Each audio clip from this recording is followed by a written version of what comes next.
All right, guys, when it comes to, let me make sure you guys can hear me. First of all, let me know if you can hear me out there, guys. When it comes to what is going on with travel, we often talk about the good things that take place, but there's also some problematic things that also take place when it comes to travel. We're going to talk about that. We're also going to have an interview with one of my favorite individuals, one of my closest friends, the man that had an impact on me like a father. Yeah, that's what type of impact he had upon me.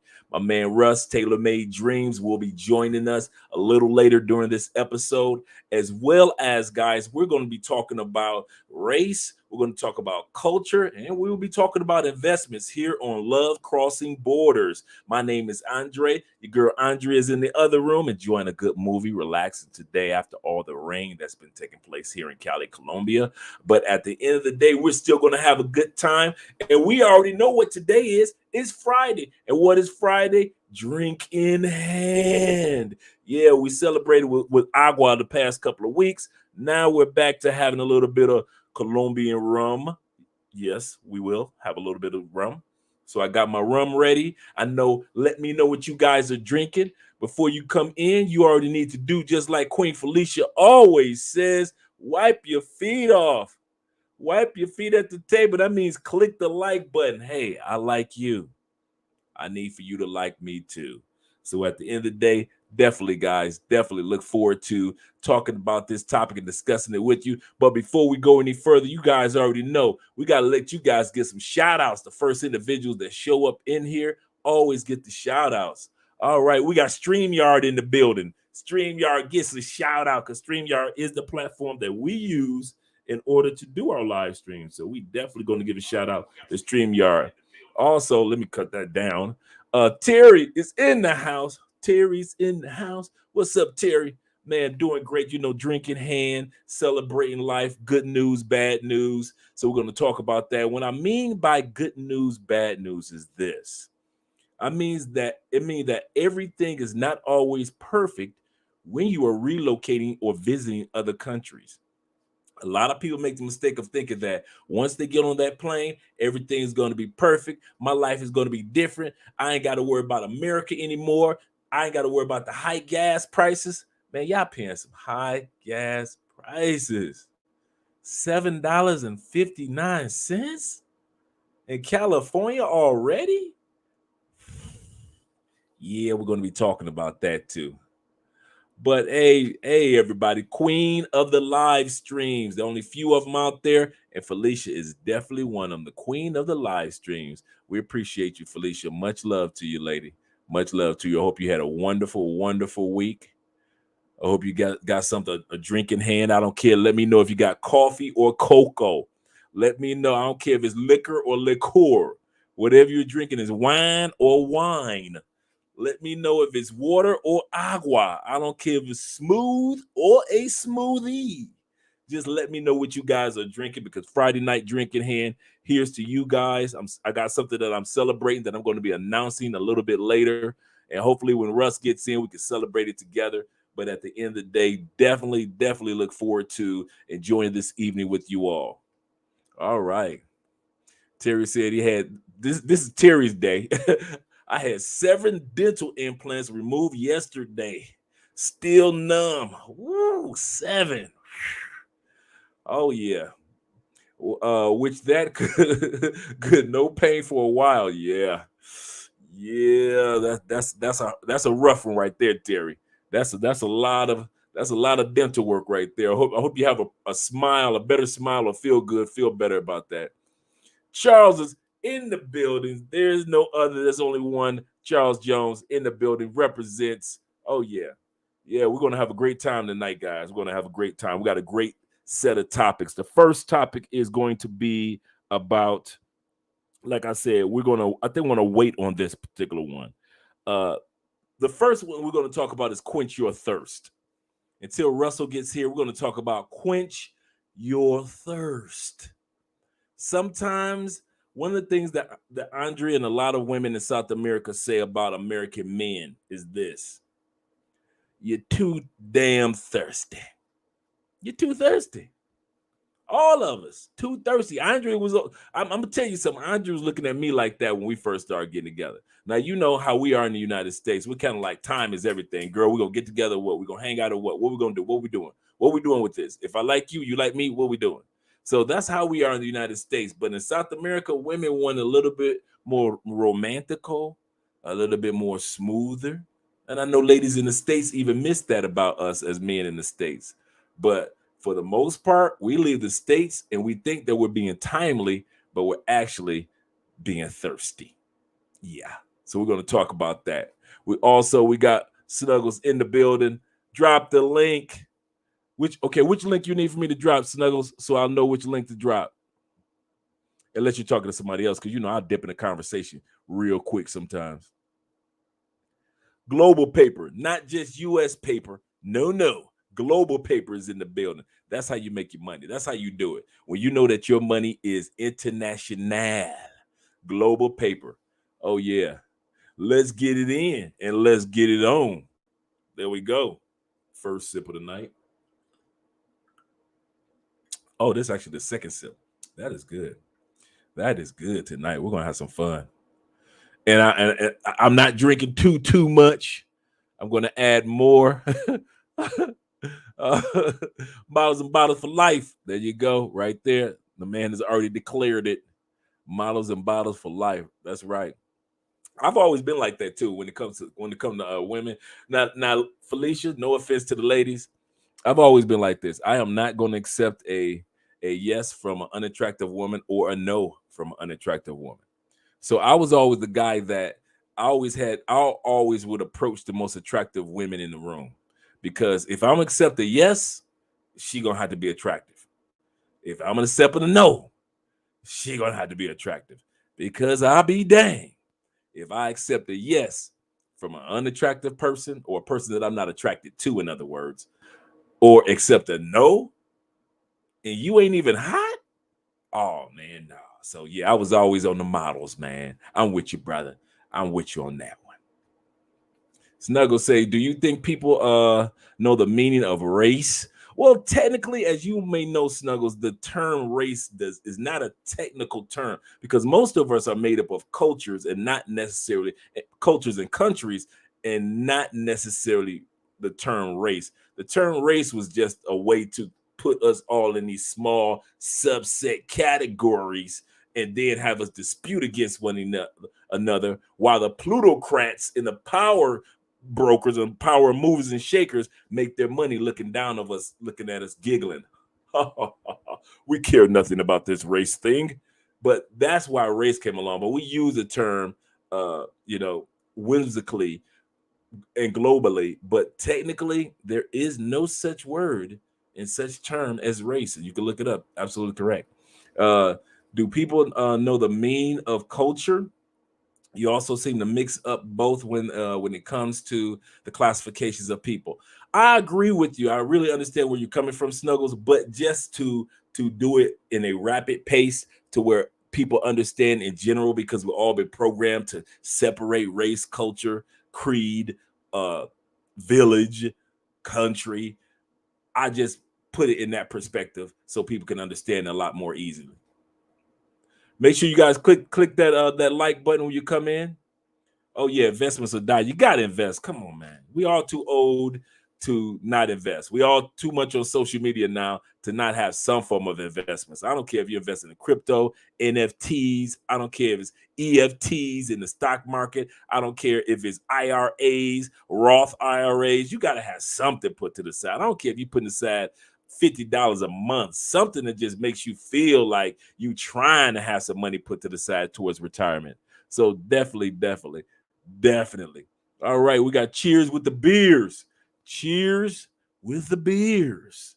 Yes, let me know what you guys are drinking, definitely, because I'm letting you know. Yes, I'm letting you know now. Cheers with the beers. Let me make sure that I sent Russ the link. Charles says somebody's pregnant. I see Charles. Obviously, I'm dipping. I'm not even down there yet. I'm all in the conversation, just dipping. I'm on the phone. My bad. I just wanted to make sure that I'm checking to see that I sent Russ the link because I know how absent-minded I could be at times. And then I'll sit back and think that I sent something and I didn't. Let us see. Let us see. Okay, let me make sure I got all this. And I hate dead time on the air. There we go.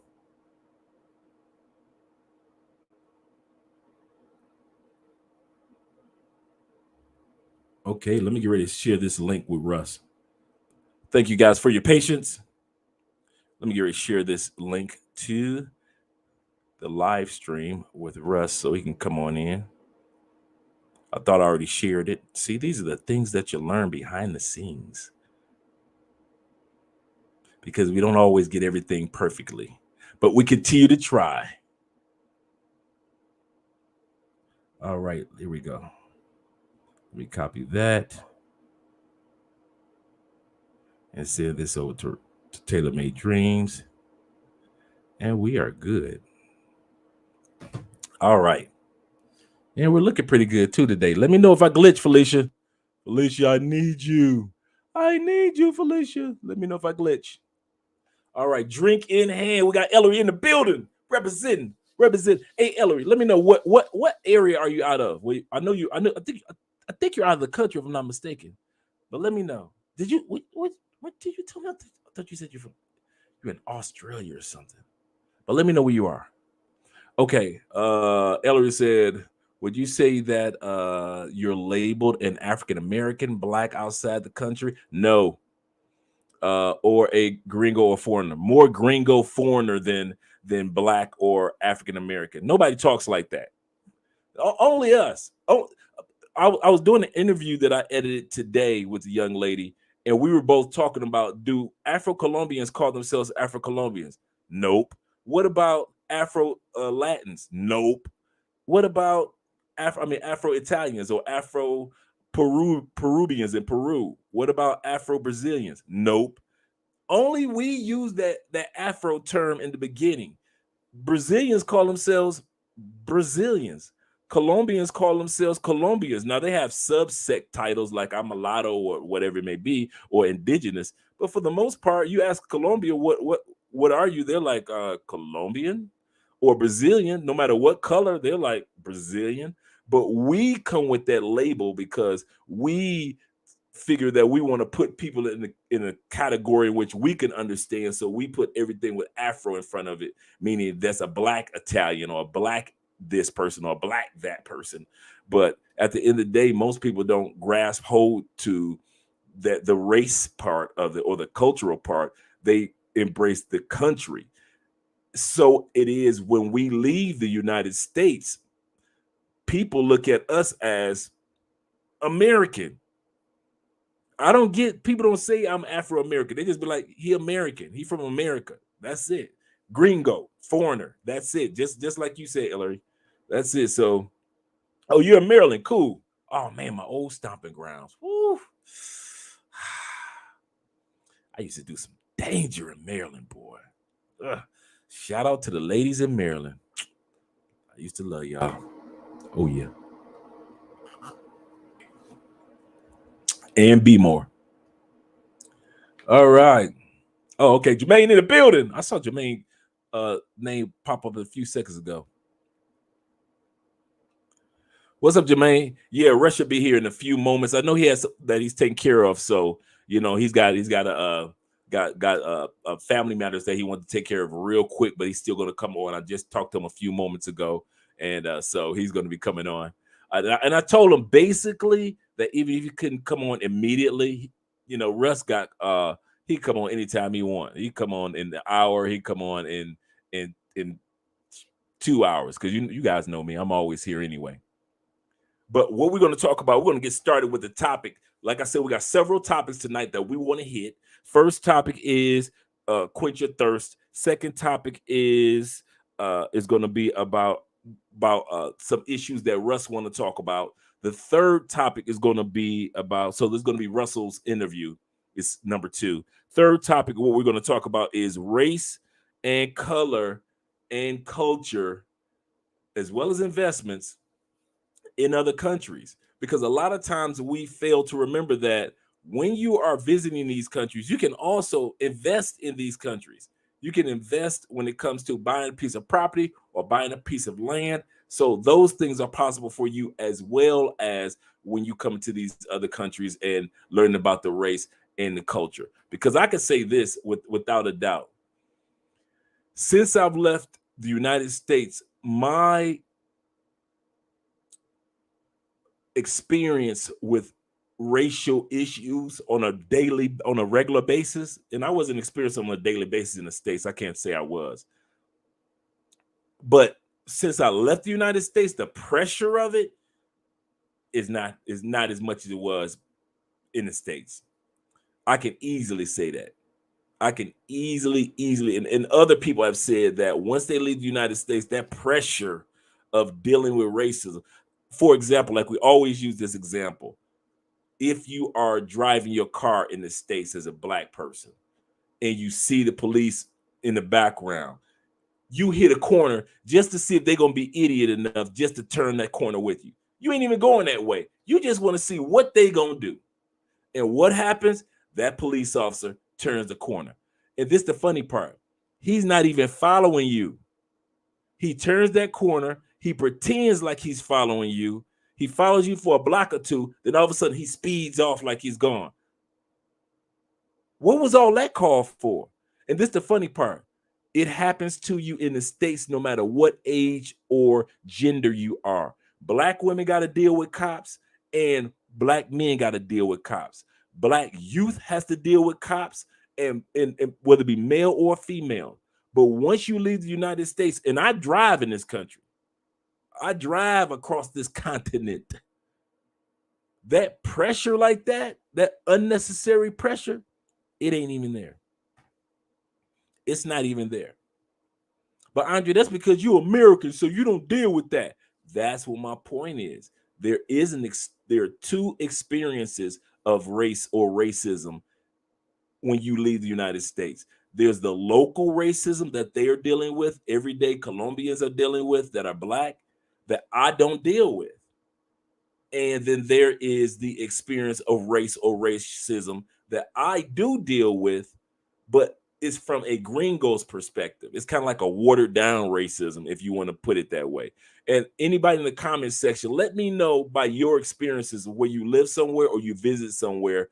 Did you feel the racial pressures that you normally feel in the United States? Like Felicia, if you went on a cruise somewhere or if you did anything in another country, did you feel the same racial pressures once you left the borders of the United States? Most of us say no. Even if we go to Mexico, you don't feel like, oh, these Mexicans are racist.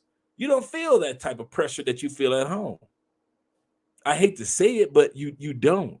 So even though we know that there are racial issues that take place among Mexican Americans, some inequalities that take place here among Afro-Colombians, even using the Afro title.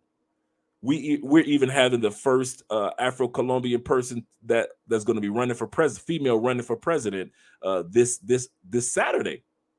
This Saturday is going to be the first Afro-Colombian female to be running for president. So definitely that they're going through their battles in regards to race. Think about it. Ours was in 1972, 1973 with Shirley Chisholm being the first black woman to run for president. So at the end of the day, our experience of race is completely different. And so we can only relate to racism in other countries to a certain extent. We don't know what their plight is. We don't understand everything that the Haitian is going through. We don't understand everything that the Dominican black is going through. We don't understand everything that the Brazilian is going through because we weren't raised in these locations. So we can only understand it from a percentage point. And they can't understand completely our racism, our racial experience. But my point is, when you guys leave the country, do you feel that pressure? What's up, Unc? In the building. Man, you clean, boy. You clean. I like that. Clean.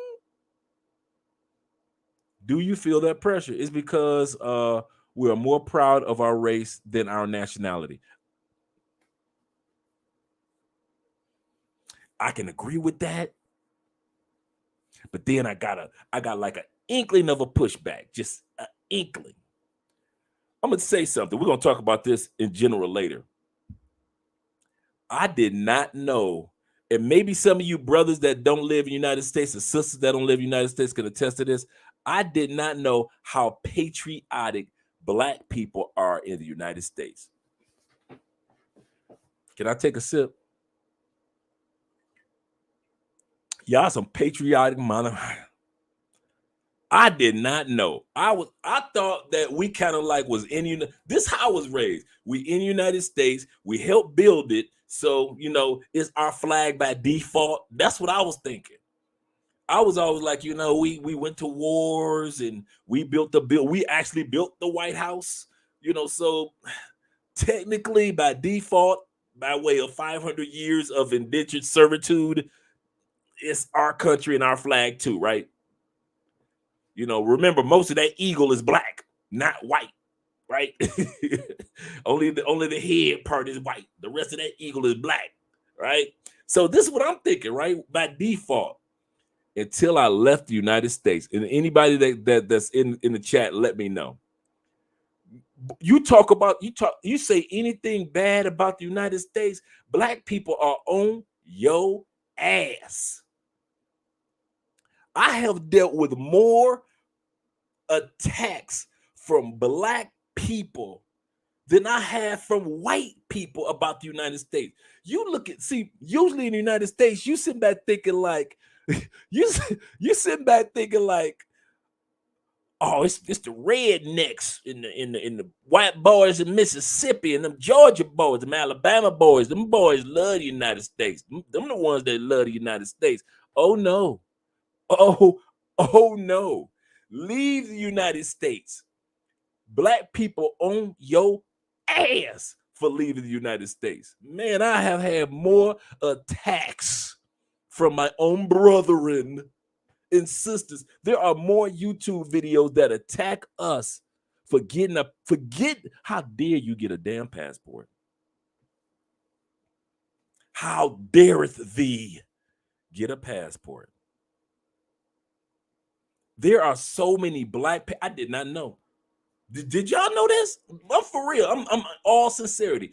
I did not know how patriotic, other than military brothers, shout out to my military brothers. I did not know how patriotic Black people actually, Black people, don't talk about the United States.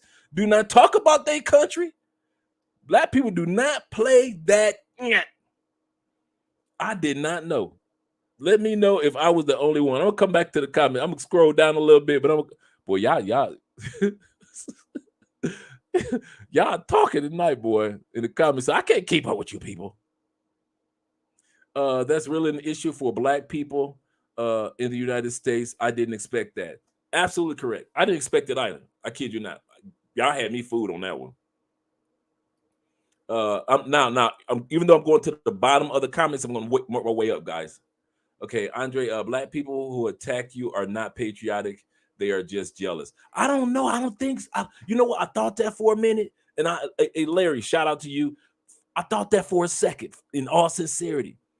But a lot of it are some insecure, jealous people. But a lot of it, I sit back and I watch it happen to other people that get their passport, Black people. And I'm finding out that Black people really do love the United States. I didn't know that. I mean, really, like love the United States. Like y'all, like we talk all that good stuff, but at the end of the day, Black people ain't going nowhere. It will not be another Marcus Garvey no time too soon telling Black people you need to go back somewhere. No, I did not know that. Black people, you try to tell tell Black people, I don't see how you do it. I don't see how you move to that Colombia. Ain't you gonna get kidnapped? It's dangerous. That part I could handle. I could handle that part. But if you ever read the comment section, boy, they be eating your boy alive at times. I'm not one to complain at all, but they'll sit back and say stuff like, how almost like a how dare you cross the borders. How dare you cross the borders? And speaking of crossing borders, we got my man in the building. What's happening? What's up, brother? We got the father figure right here. The father figure for so many YouTubers, so many orphans, so many individuals that were on the brink of don't know what they were going to do with their lives, and then they turn on they grabbed the cell phone one last time, and they said, you know what, let me go to YouTube, let me see if I can find something to make my day better. And they found a video from a dude named Taylor Made Dreams. And all of a sudden they said, well, let me watch some of the other videos of this guy named Taylor Made Dreams. And all of a sudden they said, you know what? If this man's life can get better, maybe my life can get better. And I was one of those guys. Amen. And I can attest to that. From just watching your journey helped me figure out what my journey was going to be. And so we have the man, the myth, the legend, my man, my family, Russ in the building, Russell Taylor. How you doing, Russ? What's going on? Hey man, I am elated, man. I'm feeling excited, happy. You know, just became a father again today. All right, congratulations. So yeah, man, my daughter was born. Thank you. I gotta go get me a drink. I didn't even have a drink yet, man. I'm getting back from the hospital. You a drink, man. So that's why I'm running a little late today. I know. I kind of figured, I was like, you know what, is he gonna make it tonight? I said, because last photo I see he in the hospital with a beautiful baby that looked just like you, man. Andre said congratulations, and she said the baby looked just like her daddy. Well, thank you. Yeah, man. I am truly blessed, man. Truly blessed. The baby came in at 8.5 pounds, so she is very healthy. Yeah, that's solid. Yeah, man. So everything is good, man. The mama, she's still in the hospital, man. They did a cesarean with her, so she's gonna be in the hospital for a minute, but that's all right. She good. Her mother they're gonna be there all night. Man, I'm glad she asked her mother to stay and not me. I would have, but I'm just so happy that she asked her mother. I say, we get kicked to the curb fast. You know, sometimes you don't mind getting kicked to the curb. Sometimes that's true. Kicked to the curb ain't bad. You got a lot of congratulations going on, Russ. Thank you. Yeah, man. So congratulations to you, man. I mean, your shows are just blowing up, brother. Just blowing up, man. we over here trying to work just like you doing, man. We just trying to lay a foundation. That's all it is, and then we trying to be next in line when it comes to having a little one. So that's all on our mind, man. All right. Getting settled and then. Oh, y'all ready now? Yeah. Oh, we ready, man. We ready. I done got checkups because you know, I have a vasectomy at 36, right? Baby. I know, right? So I had a vasectomy at 36, and so I've had to go get physicals and everything for the reversal. So that's what we'll be working on now, getting my reversal done. Because my partner got his done like a week after I got mine done. He was like at 36, and so he remarried. And he got his reversal done, and they got 2 kids already ever since the reversal. Dang. So they can't reverse it. All right. Okay. So yeah. So awesome. So I've been getting my congratulations to you. Yeah, man. Yeah. All right, you next in line. We're ready. Yeah, man. Go ahead. We're gonna be coming to DR with shorties in hand. You know, letting the kids play. Ain't nothing wrong with that, brother. Not at all. Had those play dates. That's right. And those play dates. That's it. Yes, play dates and President days. That's all we need. Play dates and President days. Amen. Hey, that's it, man. Yeah, I thought about that. I know the Dominicans looked at me, man. I put on some Stevie Wonder music, Isn't She Lovely? And I was playing that in the hospital. I know.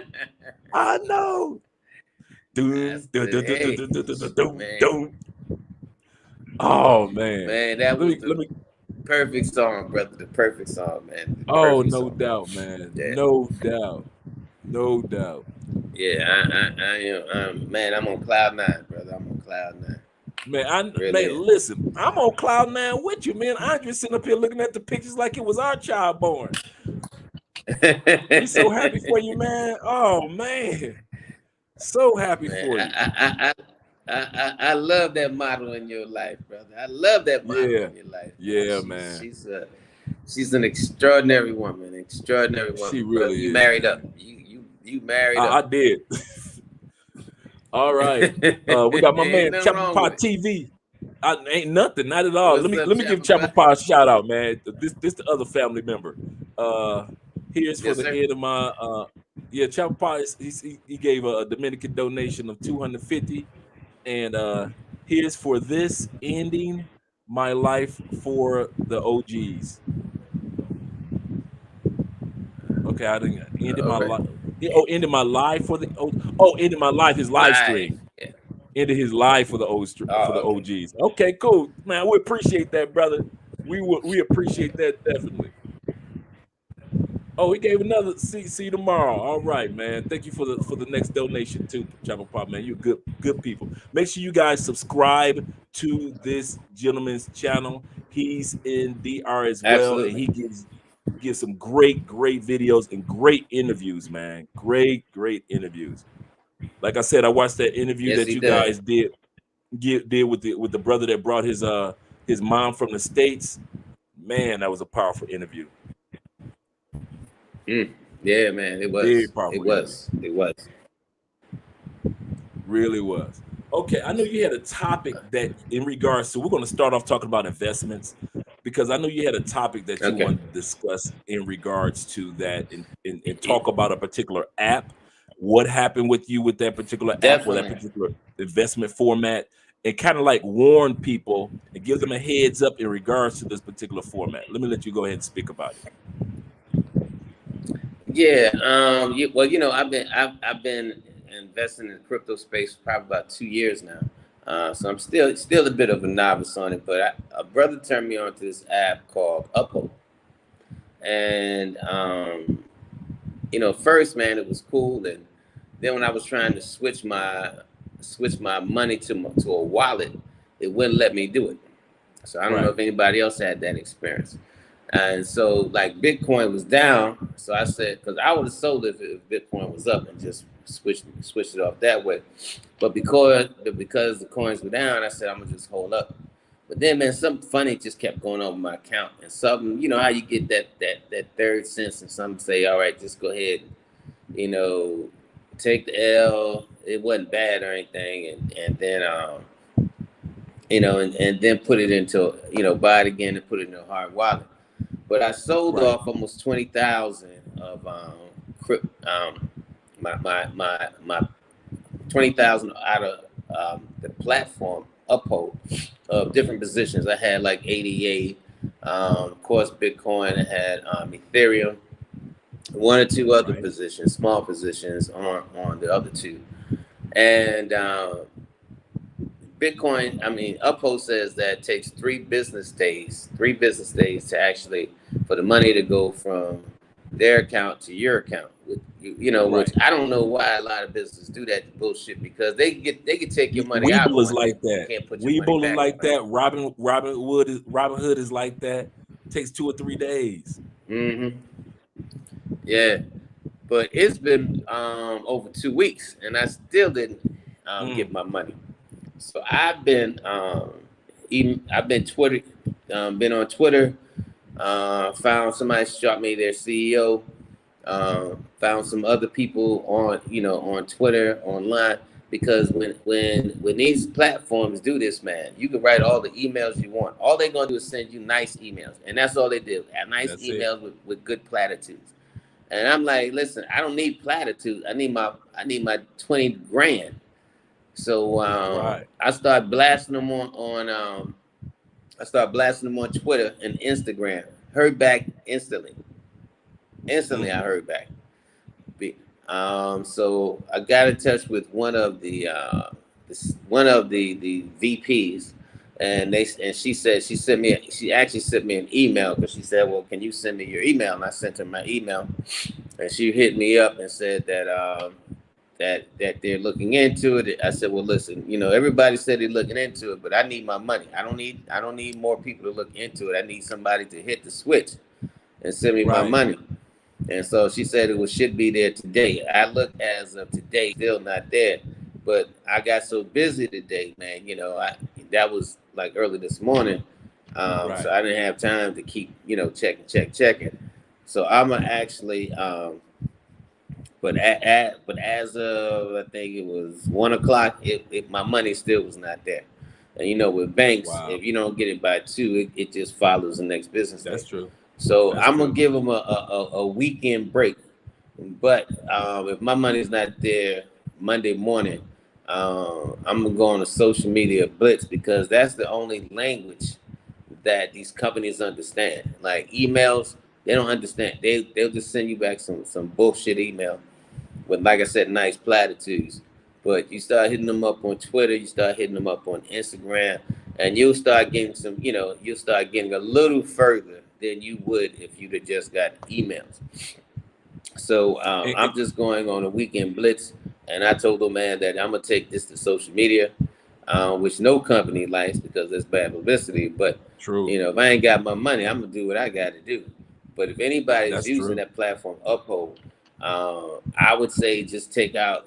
If you plan on transferring any money, especially back to your account, do it a little at a time. Don't do it all at one time like I did. That way you can see exactly what's going on. But like I said, right now they basically just stole my damn money until I see my money. Stole, held hostage, whatever the hell you want to say. I do think I'm gonna get it back, or at least I'm hoping to get it back. But 20 grand is a lot of freaking money. You know what I'm saying? A lot of freaking money. Especially I just had a kid, man. So shit, I already know I need that 20 grand. I was thinking that earlier. I was thinking that. Yeah. So be careful using these platforms. Yeah. And so, do you have Uphold account? No, I don't. I actually use Coinbase. Right, don't get it. Don't do it. Then don't do it. Yeah, I'm telling you, don't do it. If you ain't got it, don't do it. Yeah, because Uphold is really, and then you can't transfer to your wallet from Uphold. That's another thing. But they don't tell you that before you sign up. So if you want to keep, you know how you buy the coins, and then you want to transfer to your wallet, because that way I can take it anywhere I want to go. You can't do that with Uphold. Uphold basically, I'm gonna hold your money for you. Now, I wish I had the money in the bank, because at least I could have got it out the bank. But Uphold is Uphold need to change it to stick up, because I don't need nobody to hold my money, especially when I want it back. So I'm just warning people, man. If they have not used that app, go to Coinbase. Don't do it, because it's very limited, and they tell you none of this before you sign up. None of it. None of it. Yeah, and it's kind of funny how those more like. Go ahead. I just want to real quick give a shout out to Rico Young. Thank you for the $10 super chat, brother. He said investing concerns considering rising gas prices, inflation, war, and world instability. Let me read that again. Investment concerns considering rising gas prices, inflation, wars, and world instability. So when somebody invests, consider these things as well when you're investing. And that's why a lot of people are investing in cryptocurrency, because it seems to be showing a little bit more stability than some of these major these money markets, some of these major currencies. Yeah, because the current absolutely. No, I still think cryptocurrency is a good way to invest. I just want to make sure people don't invest on the wrong platform. That's my thing. But I haven't got like, oh man, I'm not doing cryptocurrency. No, it has nothing to do with cryptocurrency.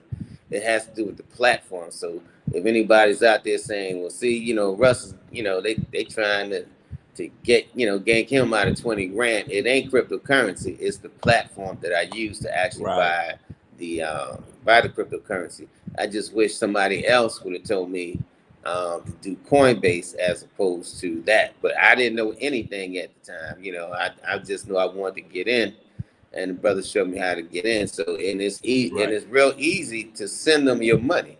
It's getting it back is the goddamn magic trick. Every one of them are like that. That's the amazing part. They can take, as soon as you say, I want to put money on my account, no matter how much it is, in seconds. That money is on your account. But then when it's time to get that money out, oh, wait 2 or 3 days, 3 or 4 days. It's like, okay, what does this waiting period come in? And so I No, understand because they completely still what make, and that's because I don't think a lot of them have the money. Honestly, I just don't think a lot of them have the money. And then they get 3 more days of you waiting. That's 3 more days of interest they're earning on your money. True. That's absolutely correct. Yeah. And that's why I kind of named this particular part of the episode "Good News, Bad News," because it's like I knew Russ was coming with good news, and I knew he was coming with bad news. Pick your Yeah, poison. man. Yeah, Man. yeah. Yeah, I hate to hear that. I'm looking forward to hearing an update that's something positive, so you can have good news. Yeah, well, I'm gonna definitely keep everybody informed and abreast as to the status of it. But like I said, man, I'm just hoping with enough pressure through social media, because that's the only platform that we really got. You know, it used to be, you know, you had to write letters, then email was developed, then you do all these emails, but that does not affect the company directly because nobody sees your emails. But you put enough posts out there, you put enough tweets out there, you put enough vlogs out there, it's going to start taking traction, and that is going to hit their money. Because let's say if yourself or 2 other people who was going to put money in there, you know, even more than what I had in there, if they don't get suckered, then you know that hurts the company, and they know it.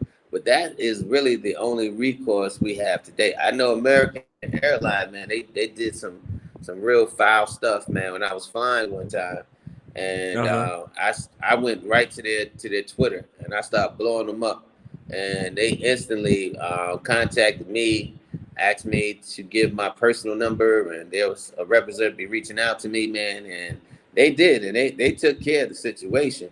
But it did not happen until I blew up their Twitter account. So I'm gonna blow up Uphold's Instagram. I'm gonna blow up their Twitter. I'm about to put my own blog out. So now, brother, that is your only recourse. But I just want people to, you know, make sure that you talk to other vets like Andre, like some other brothers who's been doing this crypto game for a minute, who's been successful at it, and ask them what they use. Don't get somebody who, you know, likes it and just start doing it. You know, get somebody who's got some serious knowledge, and then compare the platforms. You know, first of all, make sure if it's a platform that you can't take into your personal wallet, then I would not buy crypto from that particular platform. I just would not do it. That's a good point. Because it's too many restrictions. It's too many restrictions. And like I said, you know, they're quick to take and very slow to give it back. So true. Okay, somebody had a question. What's the baby's name?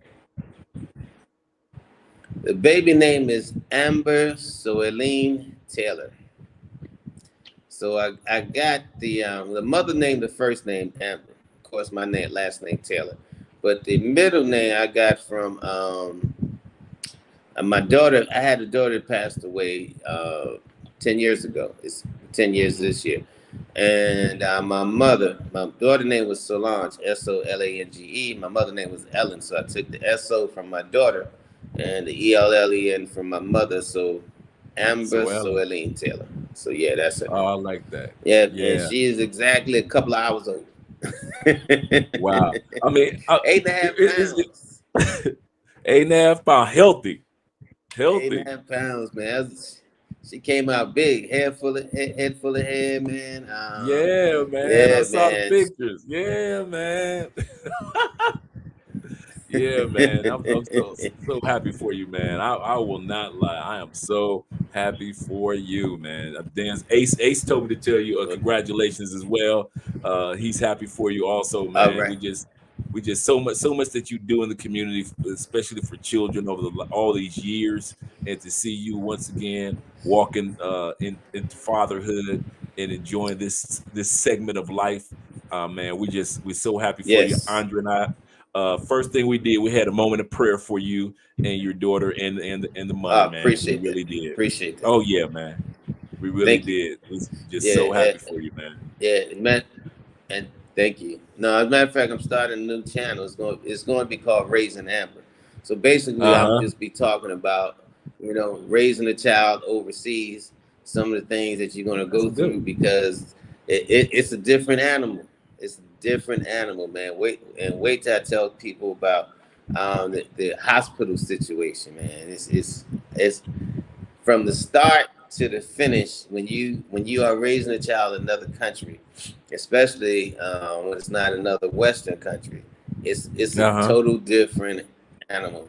So I'm gonna see how that channel do, man, because Tailor Made Dreams, man, my other channel, I'm very blunt, I'm very out there, outspoken. So I figure Raising Amber is gonna be a lighter side when I'm long gone and my daughter watching some old stuff to see her dad. She'll see that lighter side of Raising Amber as opposed to the rough side of Tailor Made.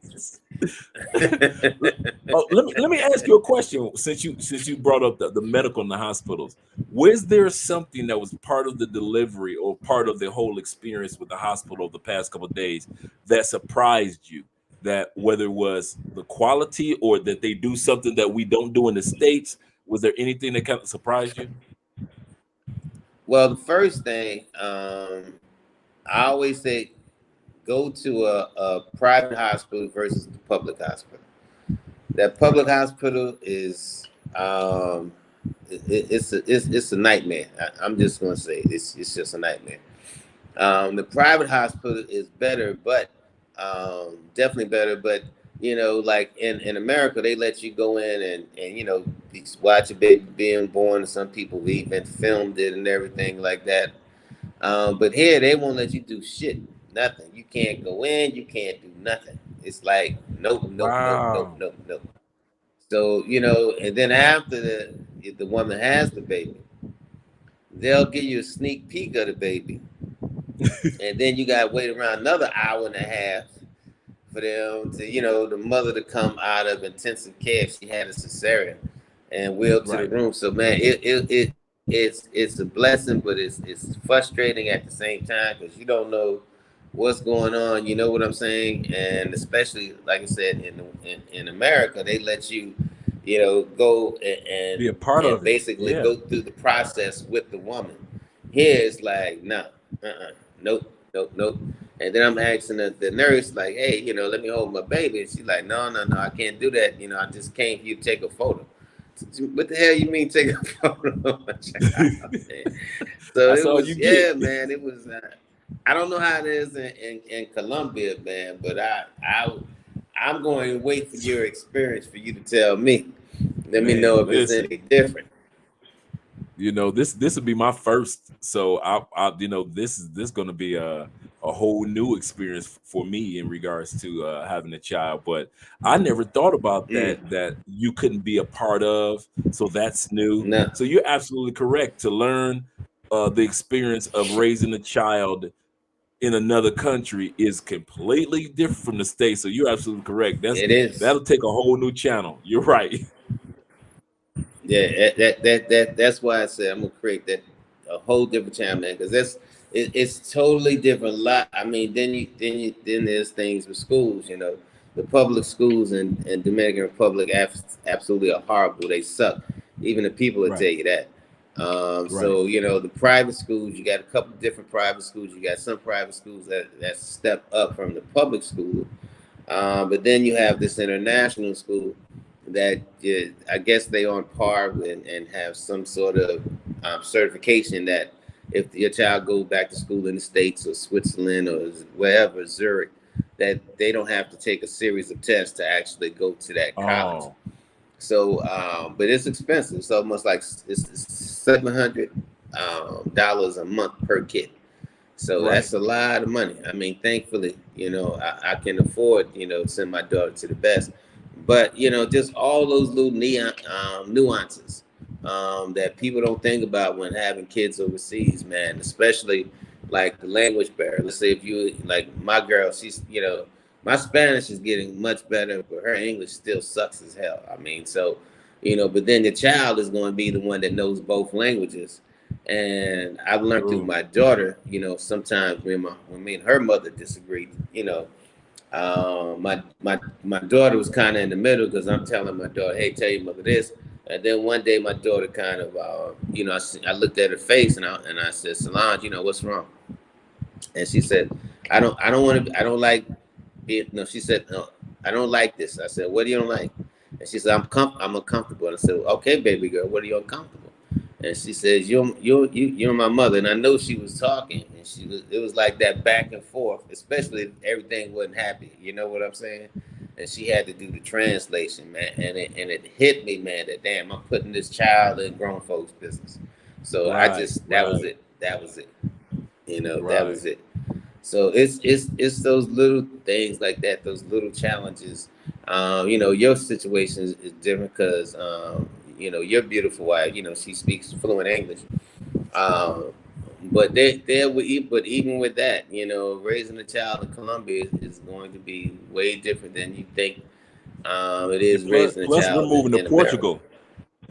Remember, we're moving to Oh Portugal in wow. about 2 years. Well, So well, yeah, well, see, that's a whole nother thing. And I mean, where yeah, both of y'all basically are are off your foundation. yeah, Y'all starting that whole foundation together. So, yeah, wow, wow, yeah, yeah, that's going to be interesting. That is going to be very interesting. That is going to be very interesting, yeah, especially if you stay in Portugal, because all your child, that's all they're going to know growing up. But yeah, yeah. I've been She's here in got DR fam. 5 years and it's still growing on me. Yeah, man. Yeah, I'm like that. I'm going on my 5th year here, and still feel like a newbie in a lot of areas, man. Still feel It do, brand new, and it do. I, I think most of it is because, and you might want to admit this too, is because we aren't as fluent as we should be by now after 5 years. That's true. And so, No, no, so no, true. yeah, yeah. Rick said, please start that channel. Talking to you, Russ. I want to know all about raising a child in different country. That's you know what, guys are interested in that, because a lot of guys are like, what, and even ladies are interested in what it's like to have a child and deal with the ups and downs of a different culture and society, like you said, with the school systems and with the hospitals. And another somebody else actually had a question or statement. Abdullah said, "Do they have midwives there?" They do, and interesting enough, I got a whole story behind that. But I'm gonna put that on my channel. It's that's Okay. a that is a whole story that can be almost a nightmare, especially if they do not go and declare the baby to get a birth certificate, man. Then this a Wow. whole nother direction, man. So yeah, man. So like I said, I'm going to share all of that on the channel, Raising Amber, and I'm gonna Right. start that next week. After my Oh, baby yeah. comes Okay. There out we the go. hospital. Yeah. So man, but but I'm telling you, man, it's some things that you not ready for it, and then you got to like bring your patience, and then borrow some because you're gonna run out. Of yours, so Remember, you you gotta you the borrow one some. that's So I always may need to call preaching. You in another Andre. country. Yeah. I'm telling Always you, yeah, seeking. because you Yeah. listen. That's why I'm glad I got friends like Andre. So when I start bitching and complaining, he could, hey, listen, Russ, you moved to that. Andre is like, you moved to that country. The country ain't come knock on the door and say, hey, come on over here. We got a This plan is for you. true. So This is you, true. you need those. You definitely need those people in your life, like an Andre, man, that can set you straight. That ain't no yes people. That people tell you the No. exact, blunt, freaking truth. Like, hey, listen. And you take it in, you take it to heart. It's said with love, and then you move on. But every now and then you gotta vent. Every now and then you gotta vent. You gotta get it off your Yeah. chest. But it's good, like I Yeah. said, to have those people in your life, man, that can that can that can help you. Bring down the temperature and balance it on out. You talked to Charles already? I have not. I have not. I have not Oh, you've yet. been busy. You literally came from the hospital straight to the live stream. Yeah, no, man. Oh, I literally came from the hospital. Matter of fact, my girl, she looked like somebody cold cocked her, knocked her out in the fight. And then she told me, she said, "You look tired." She says, "You need to get some rest. You need to get some sleep." She said, "Don't go out drinking tonight." I said, "Well, I ain't gonna promise you that, but right. I'm gonna go Right. get me a cold one now and smoke a cigar." I know some There people you hanging go, out man. tonight. I'm gonna just go over there for about an hour and yeah, man, pass out a few cigars and have a nice drink. But Man, yeah, that's man, good. That is good. yeah, man, you gotta celebrate those victories. You gotta You celebrate those do. victories. But man, listen, I appreciate you for allowing me to share your space, share your platform, man, and just kind of tell people, man, I didn't come on here, like I said, I just want to give you the good, the bad, not the bitching. All right. So anybody, Right. I Right. ain't bitching. Because I do know that I will get my money back. It's just that I want it back sooner than they will to give it up. So Right. just wanted to let y'all know what was happening with that platform and some strategies that I'm using. That hopefully, if you get caught in a situation like that from a different company, that you'll take some of those strategies and it'll help somebody else out along the way. All right. All right. Well, man, I'm gonna let you enjoy the rest of your evening, my friend, All because I right, know you brother. got cigars And to I pass out and apologize drinks for to enjoy. breaking off so soon, man. I Oh no, I apologize. expected Thank it. you. Yeah, and then and I see my energy. I've been gone, man, since like 8:30 this morning. We've been at this, so it was a whole day, brother. So I know my energy is not what it used to be, man. But I promise, man, if you allow me to come back on your platform, I'll come with some great news and high energy, man, and better Okay, I guess. got one last question before you leave. What's your what? We already know Absolutely, the baby's absolutely. name.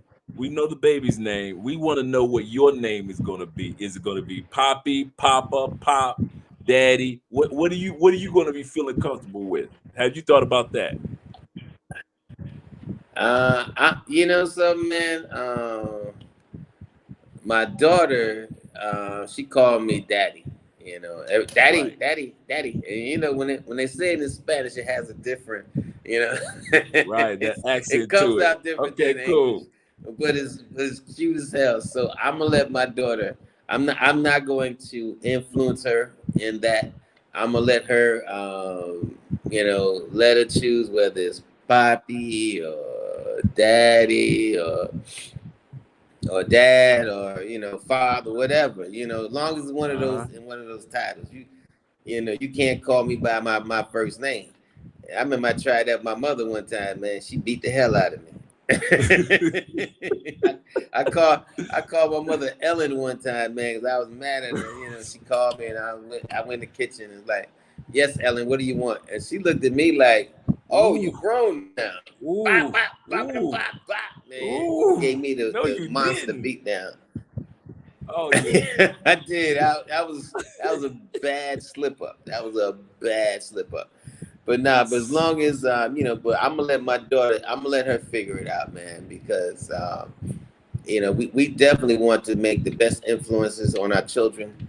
And me being an older guy, and that's another different thing. Me being I'm 59.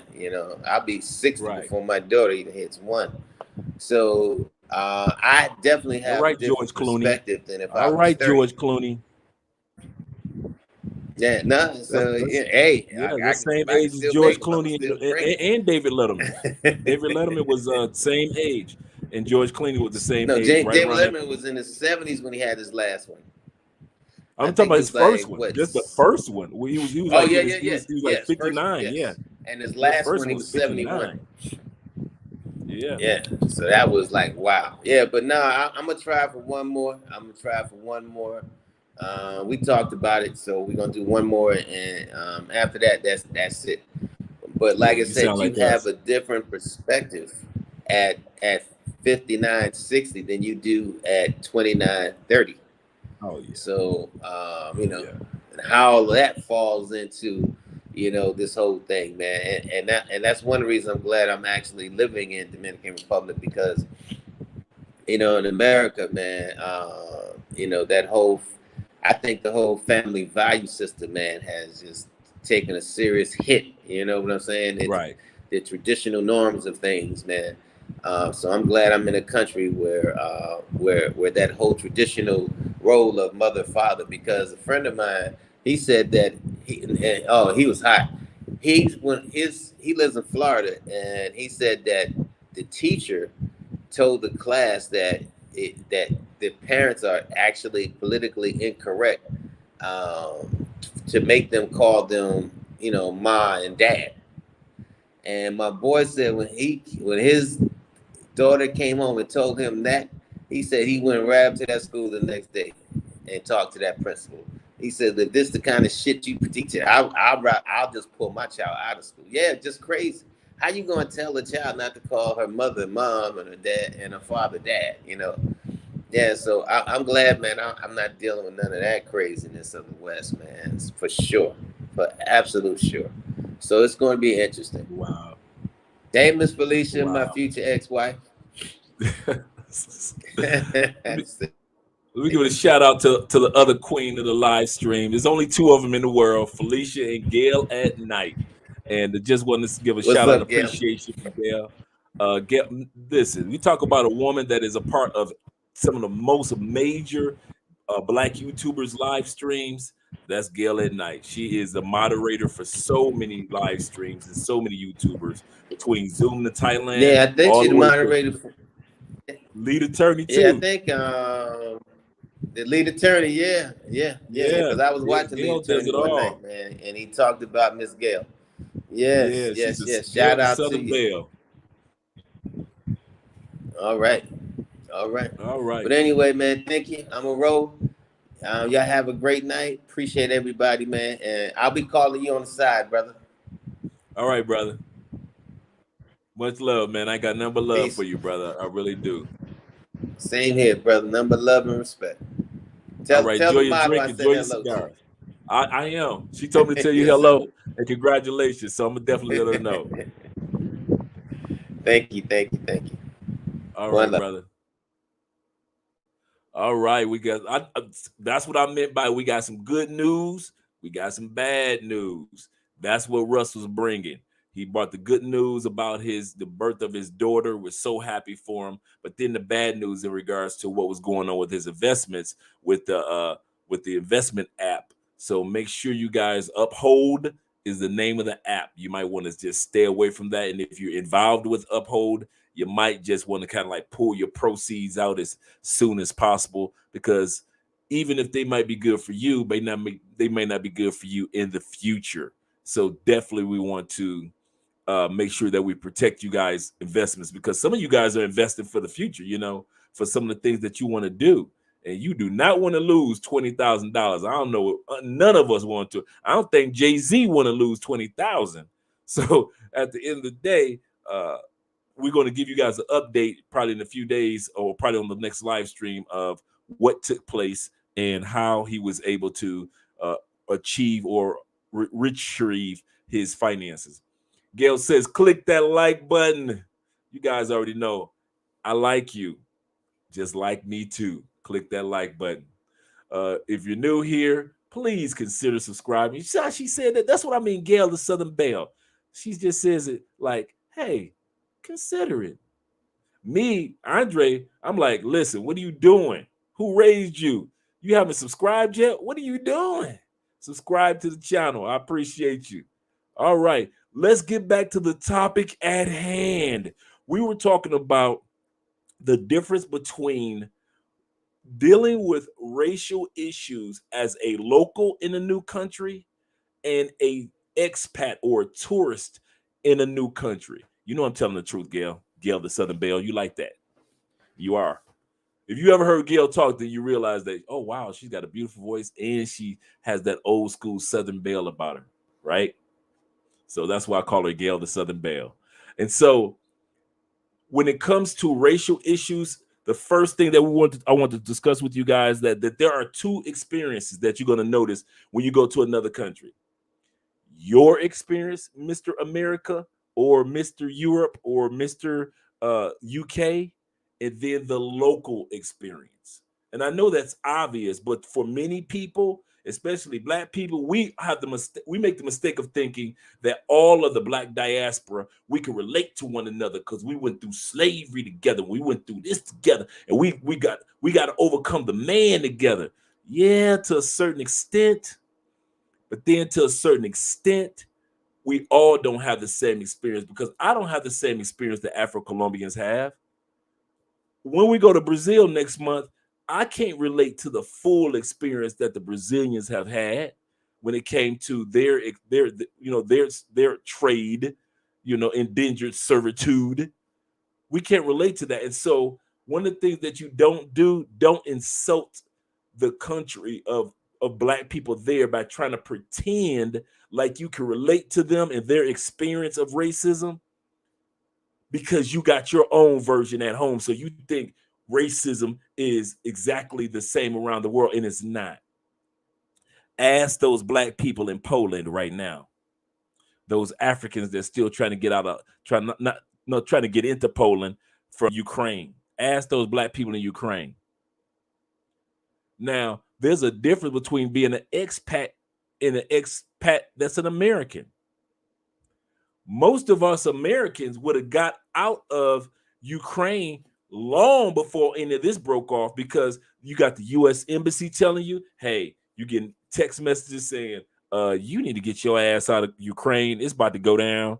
You got your people telling you, hey, I just watched the news today. You might want to get out of Ukraine because it's about to go down. Usually we got a round trip ticket if we're in Ukraine. So when it comes to people that are of the Western hemisphere, whether it be US or UK or Canada, usually Black people from other countries, like those three countries, we on top of the game. So we wouldn't have got caught up like the African brothers that got caught up. Hopefully they make it out of Ukraine safely. But for most of us, we'd have been on the plane before the Ukrainians got on the plane. Before they started running to Poland, we would have been somewhere else in Thailand, somewhere else other than getting stuck in Ukraine. So that wouldn't have happened for most of us. Why did I say that? Most of us have to realize that our experience is not the only experience when it comes to being Black around the world. And I'm talking about the racial side. A lot of Afro-Colombians, they can't relate to what it's like to have police come behind you and harass you. A lot can, but a lot can't. Why? Because most Afro-Colombians don't own a car. Many do, but not enough to where you're like, man, he was driving down the street and the police pulled him over. Next thing you know, he ended up dead. That's an American experience. That's maybe a DR experience, maybe a South African experience, but it's not an Afro-Colombian experience to that extent. Now, Afro-Colombians' racial issues is you got a plot of land. All of a sudden, dudes coming to your house with you and your kids, and they shooting up everything just to steal your land from you. We don't know nothing about that in the United States. We ain't experienced nothing like that in forever, since the sharecropping days. So we can't relate to those type of attacks where somebody would just walk into your house in let's say somebody just walked into your house in Detroit or walked into your house in Chicago, and just all of a sudden 10 dudes walk up in there and try to make you sign your deed over to your house. We can't relate to that. And so that's the first thing you want to realize. When you go to other countries, respect that there is a difference between your experience of race or racism in their country and their day-to-day experience of racism in their country. You can't relate to that. You can relate only to a certain extent. That's the first thing that you want to realize when it comes to racism in other countries. You got a outside point of view. You don't know what's going on by way of generational experience, just like they don't know what's going on with ours by way of generational experience. They don't know nothing about Jim Crow like we do. Reformation age right after slavery. They don't know about Reformation age. So remember those things. Let's go to the you have anti-skin, you're anti-dark skin, and is a global issue, not blackness. Yeah, it's crazy. You got people out there like Sammy Sosa. Remember Sammy Sosa playing baseball was one of the blackest dudes out there. Pop, pop. Soon as he got a little money and retired, what did he do? Sammy Sosa went and got his skin bleached. Let me go to what Rico was saying in his comment in his super chat. I didn't get a chance to give Rico that shout out. Thank you, Rico, man, for the super chat. I appreciate you, brother. We appreciate all you guys that supply super chats and go to the Cash App or whatever. Maybe they put the Cash App in, by the way. I don't know what that is. I have scrolling at the bottom. But let me put that in there real quick for you guys.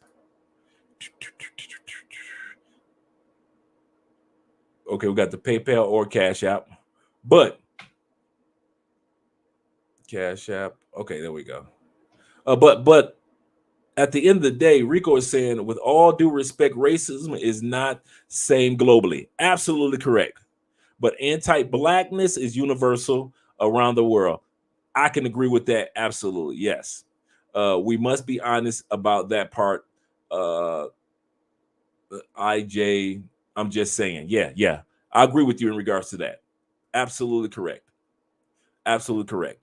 There is a form of racism that we can't relate to, but there is no matter where it is, we realize that there is a form of anti-blackness that is prevalent in societies. Anytime you live in a country like this, in Colombia, they only have 2 black senators in all these years. Come on, really? They got 100 senators like we got in this small country, and yet they only got 2 black people representing black people. Something's wrong with that. But the reason why I say that, but now let me say it like this. Will Andre be outside in Colombia with a picket sign? No. Why? I can't relate. I can relate to the anti-blackness, yes. I can't relate to the policies that they are picketing about. Man, I barely understand Spanish in general. You think I'm gonna understand what they're talking about if they're doing let's fight the power? I'm out there marching, can't understand a damn thing they saying, but I got a picket sign in Spanish, mind you. I don't even know what the damn sign I'm marching with saying. So, and a lot of y'all are just like me. You can't go to Ukraine and picket. You don't even know the language. You got a sign in their language and you don't even know it. You just walking. You see what I'm saying? That's what my point is. You have your experience of in their country and they have their experience, and you just have to respect their experience in their country. Let me see if I read this one. I'm not sure why some black men are preoccupied with the things of things like skinheads. I don't get that one, but okay. I didn't get it, Aunt. I didn't get it, brethren. Brussels has whitening. That's why now see all these blonde-haired, blue-eyed Northern European backyard Brazilians. Okay. It could be. I have to concur. I'd agree with you because we're seeing it everywhere. But my point is that if I go to Brazil, I said Brussels, but Brazil. I don't know Portuguese to even protest it. You see where I'm going with that, guys? Once you become an expat, you're not looked upon as your color. You really aren't. You're looked upon as, are you American? I'm gonna tell you what your experience are. Most of you can relate to this. Let me know if I'm right. You are looked upon as American first. Soon as you open up your mouth, he's an American. Soon as they look at your facial feature and your jaw lines, he's an American. If you're a white dude, they assume you're American or European because you ain't got no business being here. That's how they think of y'all, right? So they automatically put you in the European or the American category, and you might be Canadian. My point is that they're going to put you in that category. In other words, that you can be among 50 Dominicans. Soon as the police hear your voice, they will put you to this category, and everybody else they're gonna harass. Why? Because you are American and you looked upon differently. You're not looked upon because of your skin tone as much. Okay, let me put it like this. How many black people that you've seen on TV still trapped in Ukraine from the United States or from UK or from Canada? I'll wait. Other than that one female basketball player that got caught with weed in Russia, how many more Americans that you've seen on television that can't get out of Ukraine and they black? Oh, we're seeing black people from other countries can't get out, but how many have you seen that was American that can't get out? Not a one. I ain't seen one. And you know, I'm looking at the political news all day long from every country, and I haven't seen one headline, nobody on YouTube saying, hey, I'm a black guy from the United States and I'm stuck in Ukraine. Not one. You know why? Because as soon as they hear you American, go and get on that plane, partner. Now, a part of you may feel like, man, that's not fair. But then the part of you go tell you, well, I'm going to get on this plane anyway, but still not fair. So realize your experience as a person of color in other countries is not the same as their experience on a day-to-day basis. You are not experienced racism. Once you cross the border with your passport and you're American, you are only looked upon as your country. You trying to pretend like you can relate. I can relate to the Afro-Colombians. No, you can't. But I'm black like them, and I can relate to the Afro. I can relate to my brothers back in Africa and South Africa. No, you can't. I can relate to my brothers in UK. No, you can't. You can't. Only to a certain extent. Because they look at you as American. They don't even look at you first at your skin. They look at you like, he's an American. Am I lying, guys? Seriously. All you guys that come over here and mess with the Afro-Colombian women, do they look at you as like, oh, he's a brother? No, they don't. They look at you like, he's an American. And then you American brother, but that's it. And why are they smashing you? Half of it is like, because, okay, I want to find out what it's like to be with a brother from the States. But most of it is like, they want to have sex with American. Don't care if you're black or white, they want American sex. And the guys are like that with the women from the United States. Women, you are looked up on the same way. American. They don't sit back and say, a black girl fell in love with a black guy in Brazil. No, they say a Brazilian fell in love with an American. Let's go into the comment section. Let's shut Andre up a bit. Charles says facts, 100% facts. Let's go higher. Okay, let's see what Ellery's. Oh, am I dipping the conversation between Ellery? Okay, that's sort of what I mean. Minority freedoms and rights under the law is regularly is regularly violated by the state. In the third world, there is no such pretense at fairness. Hit them back. Okay, I'm really dipping in conversations. I'm really dipping in somebody's conversation. You know, sometimes when you go on the stream, you just realize you just dip it in conversations that other people are having. Okay, LOL. One thing about the U.S. If you're stuck abroad, giving you haven't broken any laws abroad, they will get you home. This is true. Heard it plenty of times. Being abroad, you're seen as an American, not your color. This is true. And if anybody in the comment section can attest to, what's up, R? Cheers, Andre. Love your Friday sessions. Oh yeah, brethren. I love being here with you guys. Let's learn Spanish. Yeah, I definitely the main can attest to that. My soon to be again Spanish teacher. Notice I said that again because I need help. And so the main can attest to that. He's traveled to several places, several countries. And first of all, shout out to Let's Learn Spanish TV. Make sure you guys subscribe to his channel. Also, my boy O was on here, Mr. O Just Living. When you guys get a chance, subscribe to that young brother's channel. Mr. O is all one word. Mr. O is Just Living. Great channel, man. You talking about late at night live stream? When you looking for another live stream late at night and it's like 2:00 in the morning, that brother and him and Hef, and there's some classy dudes, classy dressing brothers, old school, just classy dudes. And those brothers are up there late at night doing live streams. Mr. O is Just Living. So shout out to him. But yeah, you are not seeing, and it's kind of, it takes you a minute to get used to that.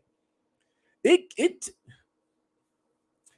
ladies and gentlemen, let me know in the comment section, do you feel more American in the United States or out of the United States?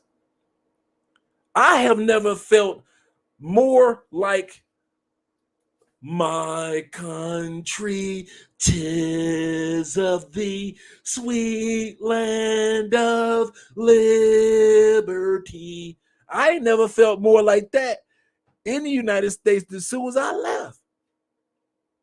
And it's not like you missing the United States. Like, I miss the United States. No, we ain't missing your asses for nothing. I ain't missing you. Don't get it twisted.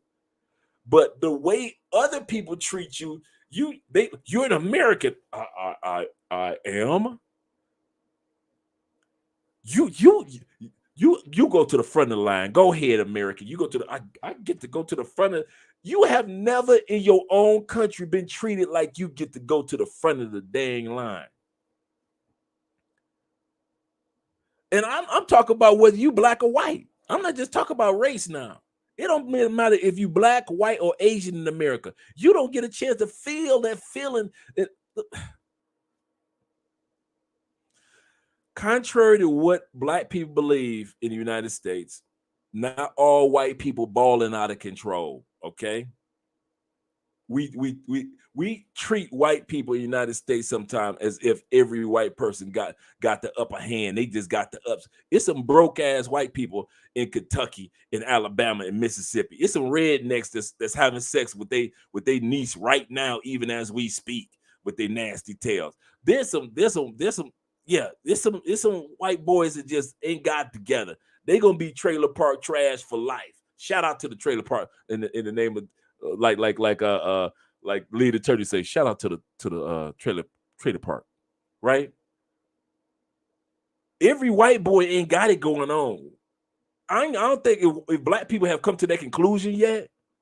There are some M&Ms out there, like when he was like 8 Mile Eminem, that work in the same factory, same foundry, same plant, grew up in the same neighborhood, going to A&P and Scott. For you Detroiters, you know exactly what I'm talking about. A&P was like before there was Kroger's and before there was, Scott's. Yeah. Not all white boys got it going on. Some of them are just regular, just like the rest of us brothers. And so what am I saying that for? There are some white boys, when they go and use their passports, they get to move to the front of the line for the first time in their life too. It's some white boys that's right now looking like, I'm American. I get to be treated with some respect around this mama. It's some white boys ain't never had no respect because they ain't never had no money, or they never had the right upbringing, or they never had the right connections. We automatically assume that everybody in the United States is white, got the right connections. All you got to do is have the right connections. You white, you should be fine. It's some white boys just counting pennies right now. It's some white boys right now saying, I'm going to let the kids eat first and I'll eat tomorrow. Some white boys. They live in the same struggles that some of us brothers live in. And then when they finally get their lives on track and they can use a passport, they are amazed at the respect that they get as white boys. Like, what? They want to have sex with you because they think you got money. As broke as I am in the States, okay. And it's brothers like that, and Asian dudes like that, that when you're in the States, you do not feel American. You are walking on American soil. You're surrounded by an American flag. You go to an American school. You eat American food. You watch American television. And I don't know why it is we do not feel American. We just feel like we just regular old people. And as soon as you get a passport, everybody else in the other 196 countries are treating you like you American. And you looking like, what? In the comment section, tell me I'm lying. Tell me I'm lying. You all of a sudden feel like, what? I'm appreciated? I'm not even appreciated by half. I'm going to tell you something. Half the reason why half the people ain't coming back to the United States, because they just feel appreciated in another country and ain't done nothing. We ain't built nothing. To think about it. We didn't come to these other countries and built something to where they were like, we appreciate what you built for our country, and you've done some great things, Andre. No, I ain't done nothing here. All I do is walk out the door with a U.S. passport, and everybody just started treating me like I'm somebody. Half of y'all, half of y'all that got sex over the last week just because you was American. Only reason I let him smash because he was from the States. You like, that's cool with me.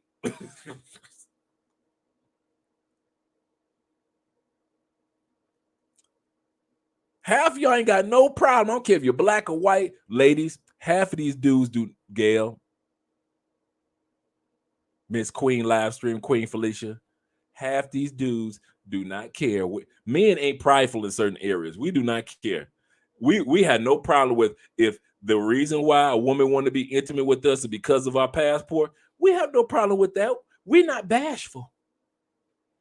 And you ladies aren't either. You just try to pretend like you're not around. But then when you go to your little island spots, or when you go to, I'm telling y'all, Portugal is the black woman getaway where she want to get her white boy on, where she try to get those Spanish boys, the Spain boys.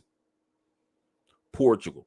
I told y'all, look up that Essence Magazine article on Portugal. Anytime Essence Magazine, Essence, the Black Woman Magazine,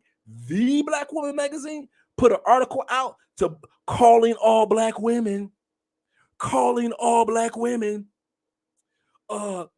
Yeah, them white boys in Portugal, you need to get your ass down there. Yeah, go on, look it up. Essence Magazine. I forget which year they put that article out. Black women running down there and pretending like y'all don't mess with no white boys. Y'all gonna stop that. Y'all do that in the States. y'all go to Portugal. Y'all forgot all about them little. I'm only down with the brotherhood. Yeah, all that's gone in, huh? I see you. I ain't mad at you, sisters. Do your thing. Because even women realize, like, listen, I am treated more as an American outside of America. And it's kind of sad. Yeah, Mr. O, the dude. Mr. O is the dude. Yeah, that's my man right there. Out of the United States, in the United States, ain't no love. Yeah, it's crazy. It's like once you, soon as you hit customs, if you stay out the United States long enough, and you have been in the wrong country on your passport, or you come on over here. Get out of line. You come on over here. How long was you in Colombia? 4 years? Oh yeah, you come over here. We need to talk to you for a minute. You can't just go to another country and live your life and enjoy it. That was my experience. As soon as I got back to the country, my country, 'tis of thee, the bald eagle that's mainly black. Soon as I got back there, first thing they said, "Oh yeah, let me see a pass. Oh, you was gone. Oh, you gone 4 years. Oh yeah, we see. Yeah, you stand over there with the rest of them that's been gone for quite a while." It was black people from all over the place they had. Because, and I don't want to just say black people, my bad. It was people from all over the United States that have been gone, I don't know, a little too long. Oh, you was in Italy 3 years? Oh yeah, you stand your ass right over here. Oh yeah, we need to talk to you. You was in Italy 3 years. What was you, ma'am? Oh, you was in China. Oh yeah, bring your China loving act, right? You stand right. And all of us had to tell why we wasn't in the great United States for 3-4 years. What made you leave the United States for 4 years? Explain to us. Customs had us to the side. Everybody looking at each other like, what the hell are we doing over? Every single person, black, white, Spanish, all of us from different parts of the world. And they were looking at us like, yeah, explain to us why you had the audacity to leave the United States for so damn long. That was my introduction back into my home country. Now, everybody didn't experience that. Some people got to just, most people just got a chance to go slide by. But a few of us, they put us to the side. And all of us, from talking to each other, before they talked to us, we all had the same story. And it was basically, you was out of the United States for so long. Why? How dare you leave the United States for so long? Because my passport said I got 10 years. Kid you not. So, and as soon as I walk back out the United States, dude, when I go to the doctor's office, everybody there in waiting. They waiting, just like in the States, they're just waiting in the waiting room, just chilling. I probably wait in the doctor's office maybe 10 minutes. They come with the Spanish translation, Andreas Spence.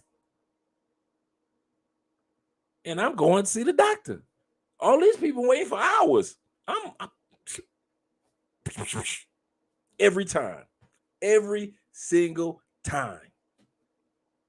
Now, mind you, we do have some of the best medical insurance that we pay for every month, which is like $30 a piece for both of us. So, I mean, $30 together for both of us. My bad.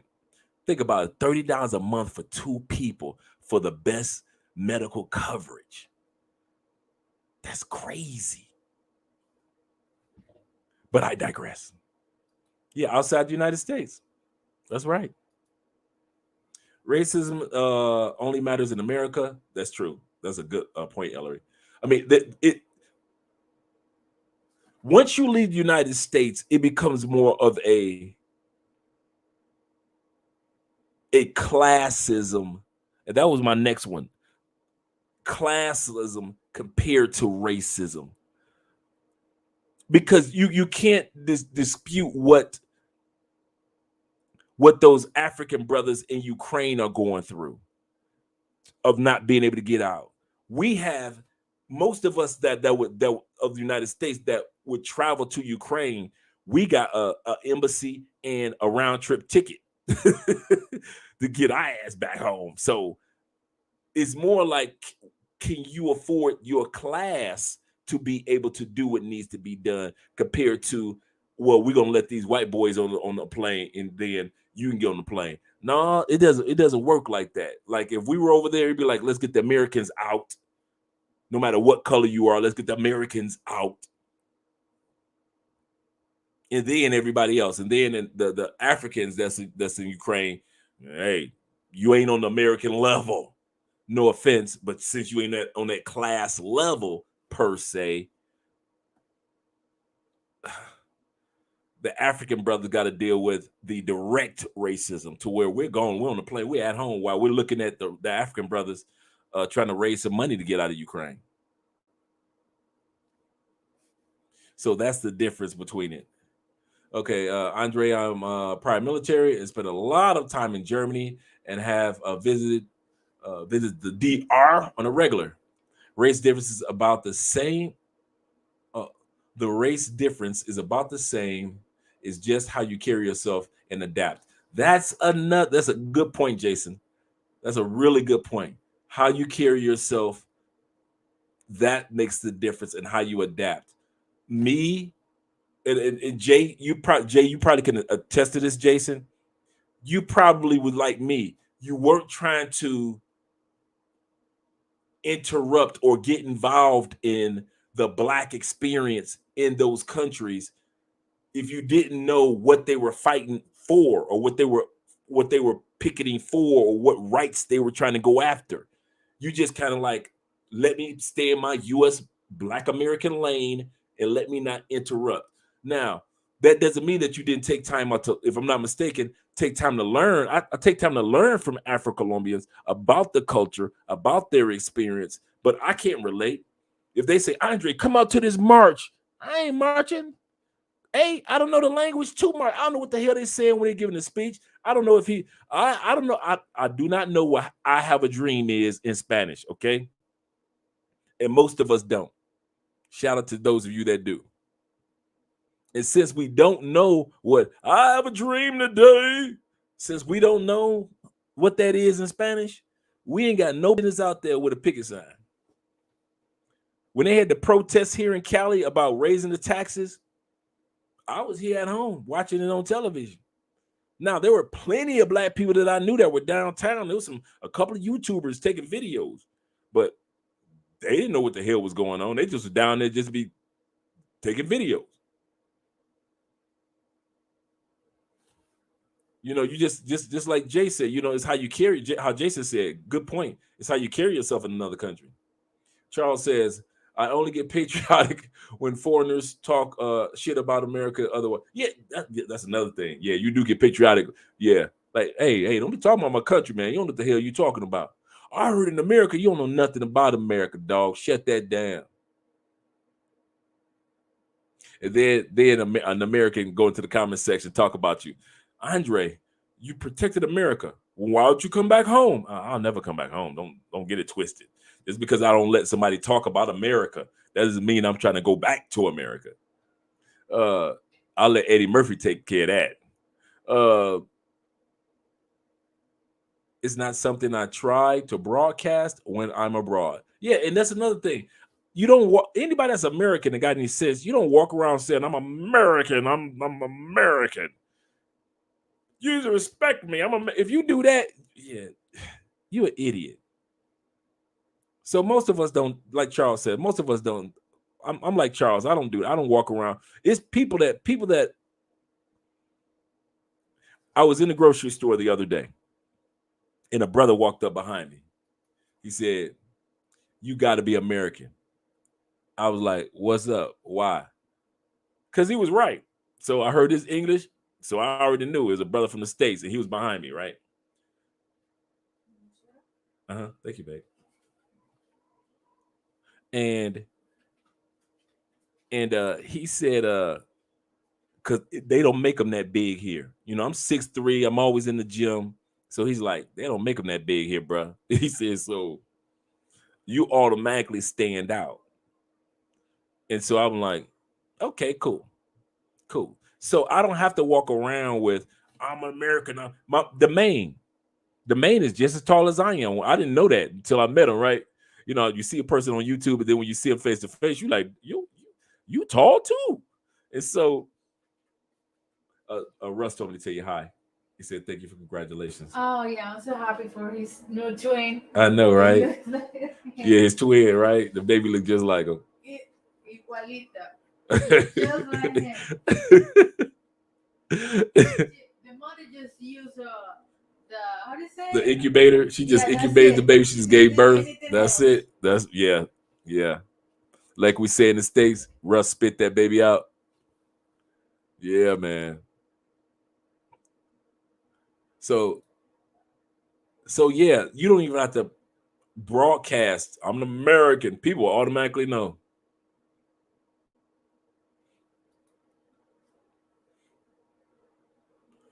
All right.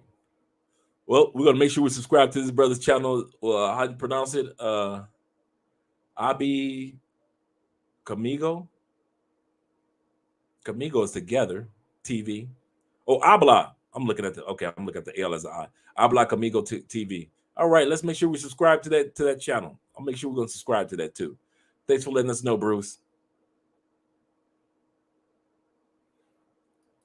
All right. On the irony, Andre. I know, right? A nationalism is more important than when living abroad. Correct. Correct. I was talking to somebody earlier today, and I asked her. I said, "Do Afro-Colombians or European Spaniard descendant Colombians like Andrea or the indigenous, do they consider themselves the subsects of Colombians? Like we say Afro-Colombian and indigenous Colombian, like we say that, but how do they think?" And the person agreed with me, and they said Colombians look at themselves like Colombians. They don't put any. They have their subsex distinctions by way of color and culture, but for the most part, if you're from another country, you ask Colombia who they are as far as race, they're gonna say, "What are you talking about? I'm Colombian."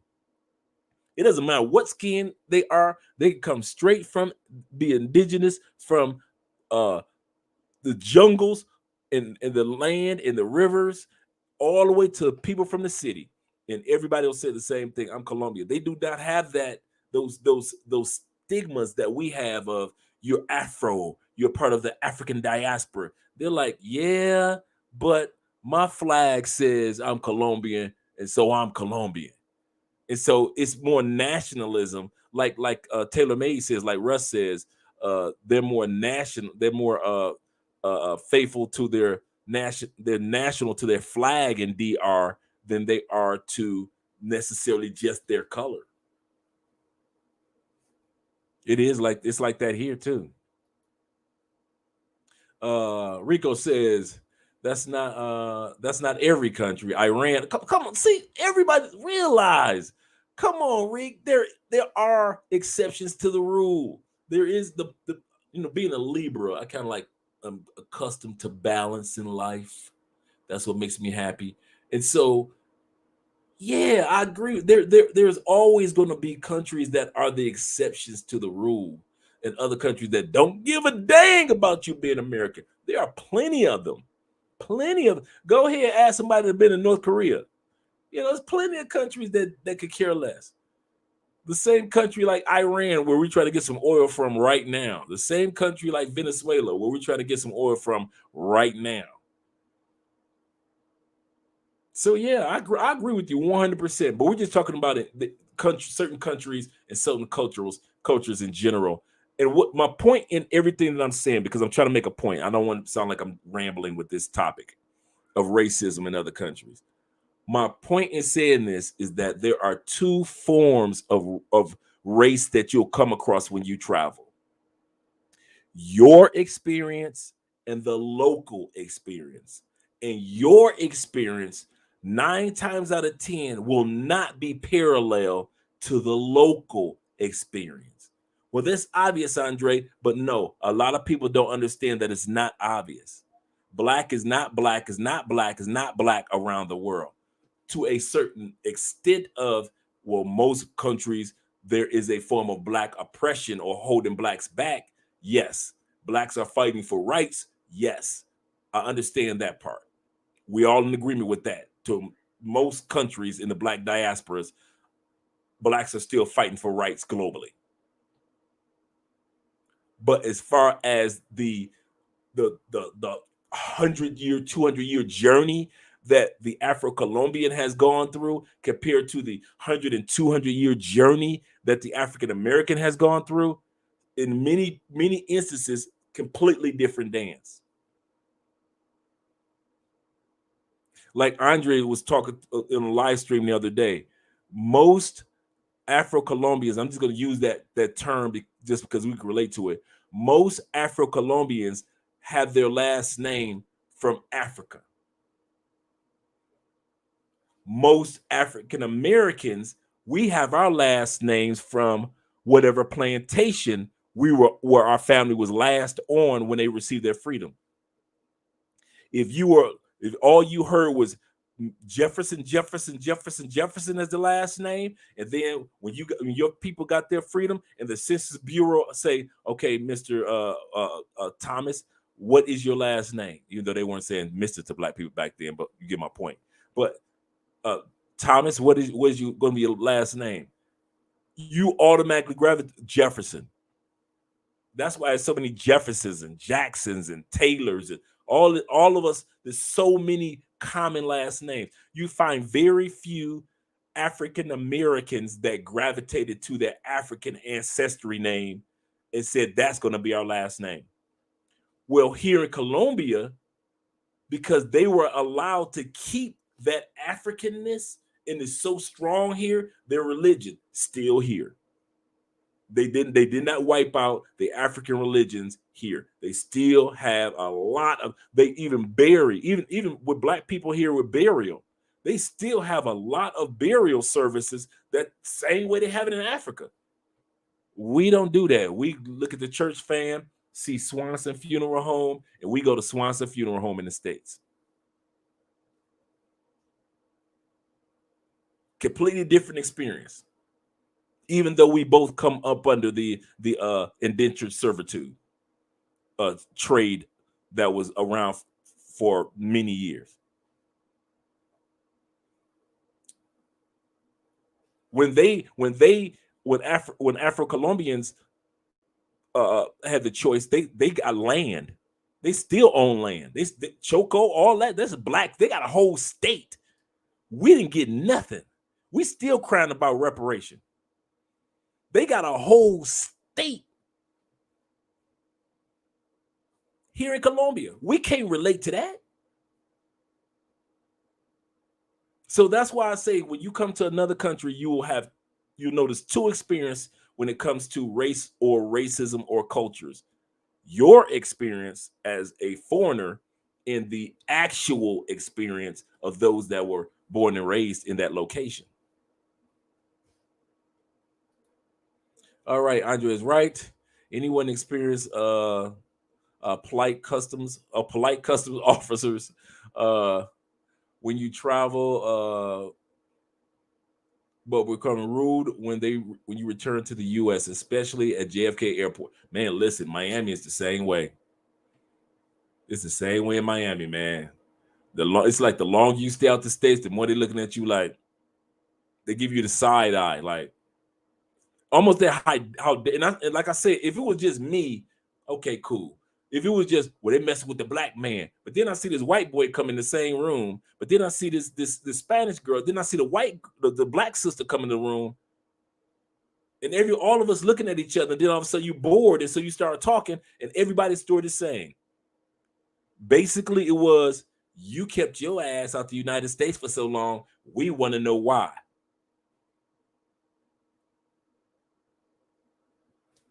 Mine was easy. I ended up getting like 5 subscribers. You know me, I can talk. So I was like, I'm a YouTuber, dude. And I travel, I make content around the world, blah, blah, blah. I'm married. I live in another country. I pulled out my ID, my driver's license and everything. And then you guys already know I'll be eligible to get my second citizenship. Woohoo! This summer here in Colombia. So your boy had 2 passports. Like Jay-Z said, I've got 5 passports. I'm never going to jail. So yeah. I'll be eligible for my second one. And so when I pull out ID, it's gonna be all of it. You can tell, man. I'm not playing with this thing. I am not playing with this thing. Seriously.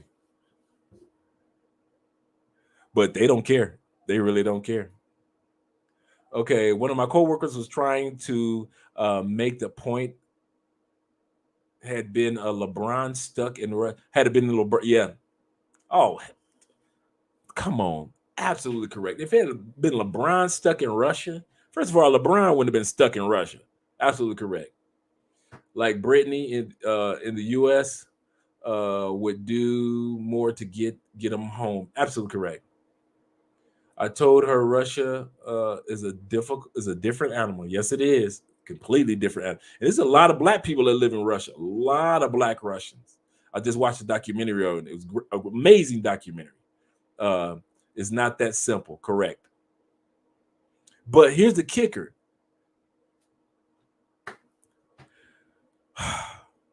She didn't get caught up in Russia. Is it just me? Wasn't this girl got caught with some weed?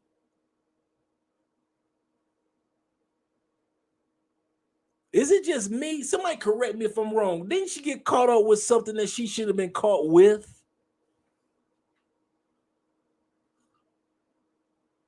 In other words, she caught a case. Yeah, they rule when you're returning. That's for real. Yeah, that global entry didn't work. I got it. That didn't work. get your global entry having inch over there. When I was doing short trips, global entry was like, right? This last time, damn your global entry, Andre. Enter into that room. That's what you need to enter. That's what they did last time. So I'm with you on that. Yeah, I thought global entry was solving too, Ant. Nope. Nope. They were like, yeah, global your head right over there. Facts. Okay, see, I'm dipping now. Language Solutions, Carolina Language Solutions. Tell me what that's about, Felicia. I didn't see that. Is that a program, a learning program? You know, I'm down for learning. All white people don't consider themselves white. This is true too. That's definitely true, Reek. Ellery. Reek, not all countries give it about U.S. Absolutely correct. Like I said, I'm not swinging the pendulum to the extreme because, you know, like I said, I'm Libra and I don't swing to extreme. So I'm not swinging the pendulum to the extreme. My point is in regards to your experiences. Don't go to other countries trying to act like you can 100% relate to the black experience of that country because you're black. We all know who have been to DR, we can only relate to the experience of those in Dominican Republic to a certain extent, but we still looking at them like, yeah, whatever. So we can only relate to them to a certain extent. The next one is, I found that there is more classism than racism outside the United States. I find that there is more classism than racism. Does racism exist globally? Yes. Are there systems in place to hold people of color brown, whether you be Asian, whether you be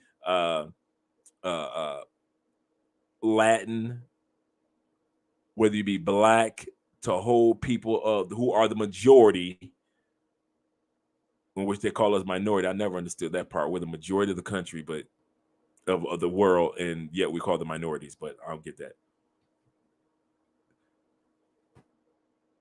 But for the most part, I've noticed is mainly class. I've noticed black people that got money here, they good. That own businesses here, they doing all right. They doing all right. Now, are they a part of the battle for equal rights for the masses? Yes. Are they fighting for their people, their fellow Afro-Colombians that have better rights? Yes. But as far as their class, you can tell the difference between an Afro-Colombian or Afro-Brazilian that got a little something and those that don't. Classism exists a lot more. That dollar, just like we just said, a perfect example of classism is when we just said that if that was LeBron that was in Russia, that wouldn't have went down like that. LeBron could have smoked as much weed as Snoop Dogg, and when it did, he wouldn't be in no jail. Bet that. If it was Snoop Dogg, he wouldn't be in no jail. Because that young lady does not sit on the same class, that WNBA player does not sit on the same class or same level as a LeBron or Snoop Dogg, that's why she's treated the way that she does. She is. Not because of her color being black, but because of the class, the level that she's in. And so it is. I noticed that a lot.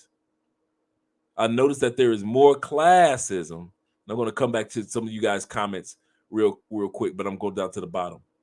Classism is an extension of racism, is the problem of racism. No, it's not.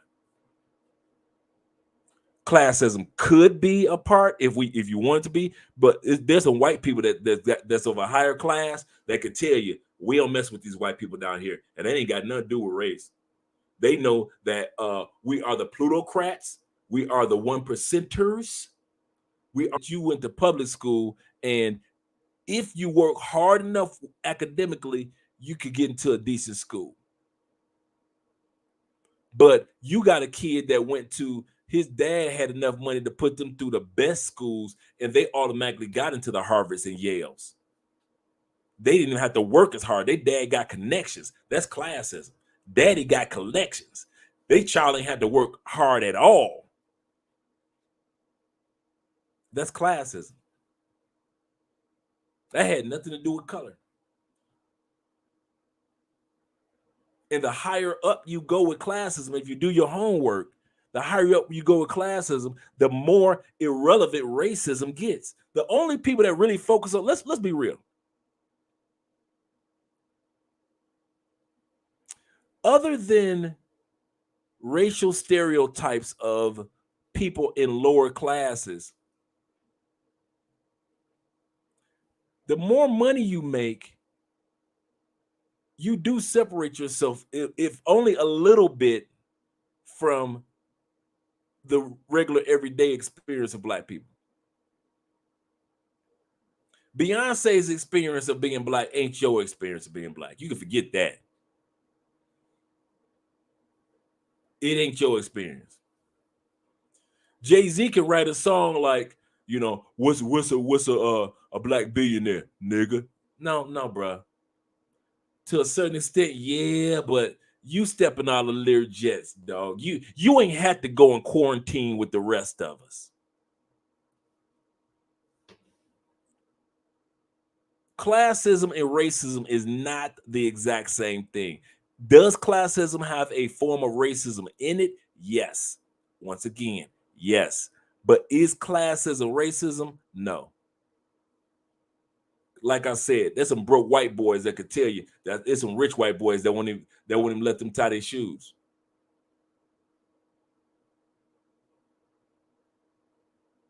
Classism, the higher up you go, the less they really care about.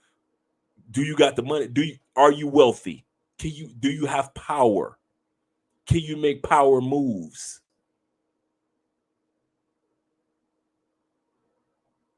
Do you have political pull? All these things entail a part of classism. And if classism doesn't exist and only racism exists, so you're telling me that when you come to another country and they look at you with this awe about you're American because you got that blue passport, you're in a different class. So you telling me that you technically should be treated the exact same way that the Afro-Colombian is treated here. Is that what you want?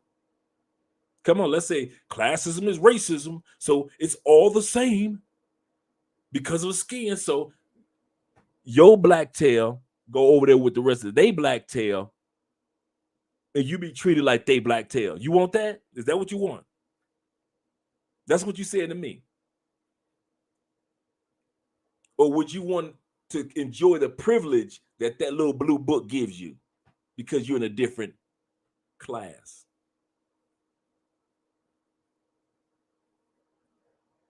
Let me go to the comment section.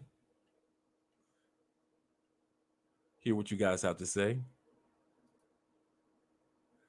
Just did some more research on Spain. This is what I found.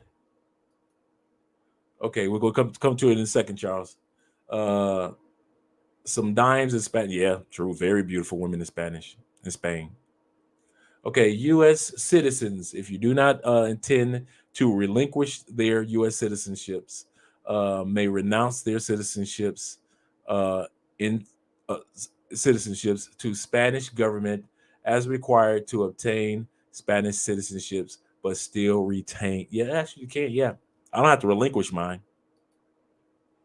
There is U.S. citizenships anyway. Needless to say, Spain would not recognize the U.S. nationality.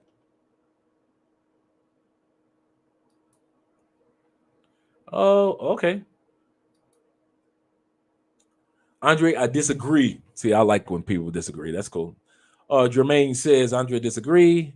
Don't forget LeBron was in China, bumping his gums about this is true. That's a good point about the Chinese president. And the president told LeBron to shut up and play basketball. But did LeBron go to jail? You did not hear no more from LeBron about that. Absolutely correct, because LeBron realized this. And I have to agree with you 100%, Jermaine, because LeBron realized this. If you push or poke the bear too often, you're going to get swiped. And you do not want to get swiped by a bear. And so I agree with you in regards to coaches and everybody else told LeBron, this is not the United States. Shut the hell up. Because sometimes you only you can only say the most charismatic and most, I would say, most standout sports figure of all times and spokesperson for the U.S. of all times, to me, Muhammad Ali. This dude was like the Moses of sports figures, far more than Jordan ever was. And we know people love Jordan, but Muhammad Ali, iconic. Jordan never have and never will at any point in his life carry the Olympic torch. Ever. Even if he wanted to, I want to carry the torch. Sit your old ass down. Yeah. You'll never do that.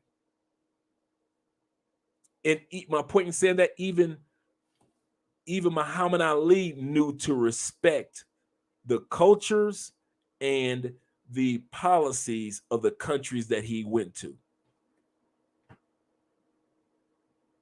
He knew better than to run his mouth like LeBron did. So I agree with you 100%. If you ain't even on the highest level, Muhammad Ali, man, please. If he ain't bumping his gums, there is nowhere in the world that LeBron should have been bumping his. Big facts, especially in Barcelona. Let me see what okay, you can have dual citizenships in Spain. You can have dual citizenships here too, and also in Portugal, where we're headed to.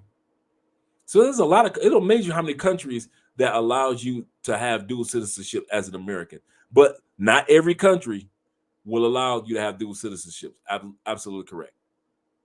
For those of you that might be thinking, hey, but you can't have it everywhere. Yeah, you're right. You can't have it everywhere, as long as it's from a former colony. Let's see. Classism is not rooted in racism. Absolutely correct. It was huge in Britain up until the early 20th century, and even now. This is before the race issues. Correct. India inherited it too. Yes, very much so in India. Classism, caste, class, wealth, color. Absolutely correct. Absolutely correct. And it's broken down.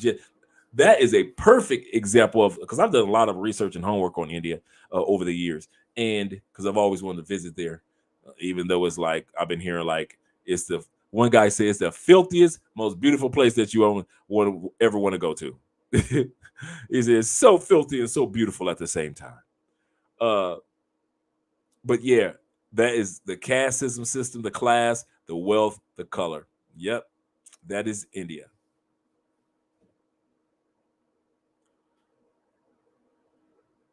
All right, let's go. I don't want to dip in somebody's conversation. Let's see what Jermaine says. I'm looking to have residency in a few places for economic and lifestyle reasons. That's us. That's all we're basically looking at it for, economic and lifestyle reasons. And we want our children to be able to be born with 3 passports. If we have our children in Portugal or in Spain or in Italy, any of those regions that are around there, because Andrew's got people over there already, our child will actually be born with 3 pass. I wish my mama would have me born with 3 passports. From birth, we've already talked to the attorneys to find out what you need to do when you have a shorty and what the shorty needs to do in regards to passports and stuff like that. Man, gravy. Gravy.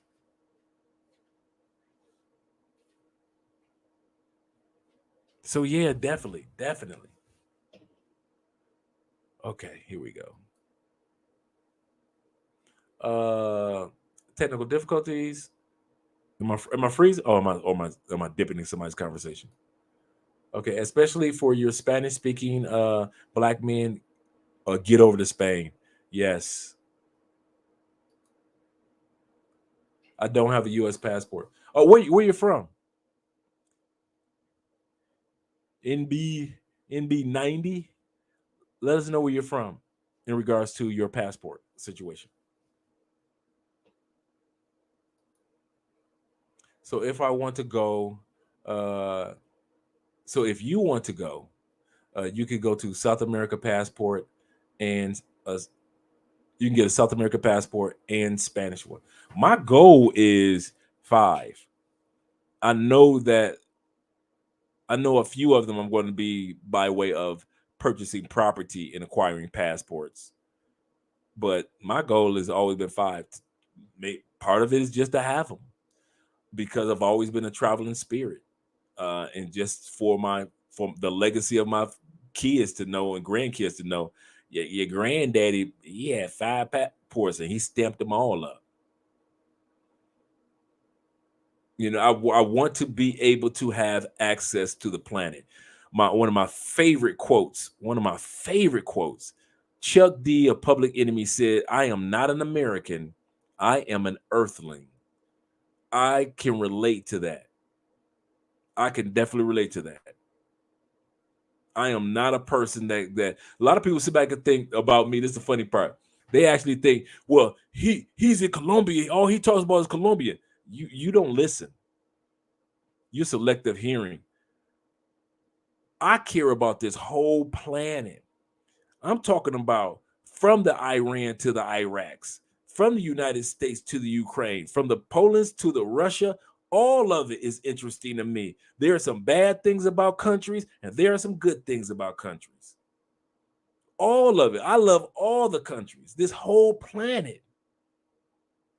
The whole thing, from the coldest to the hottest. I want to learn so much and experience, if only a little bit, from as many countries as I possibly can. I cannot wait to get to Europe and get on those trains and go from country to country to country to country and just show you guys all the beauty of all these countries. And you guys that have already experienced it know what I'm talking about.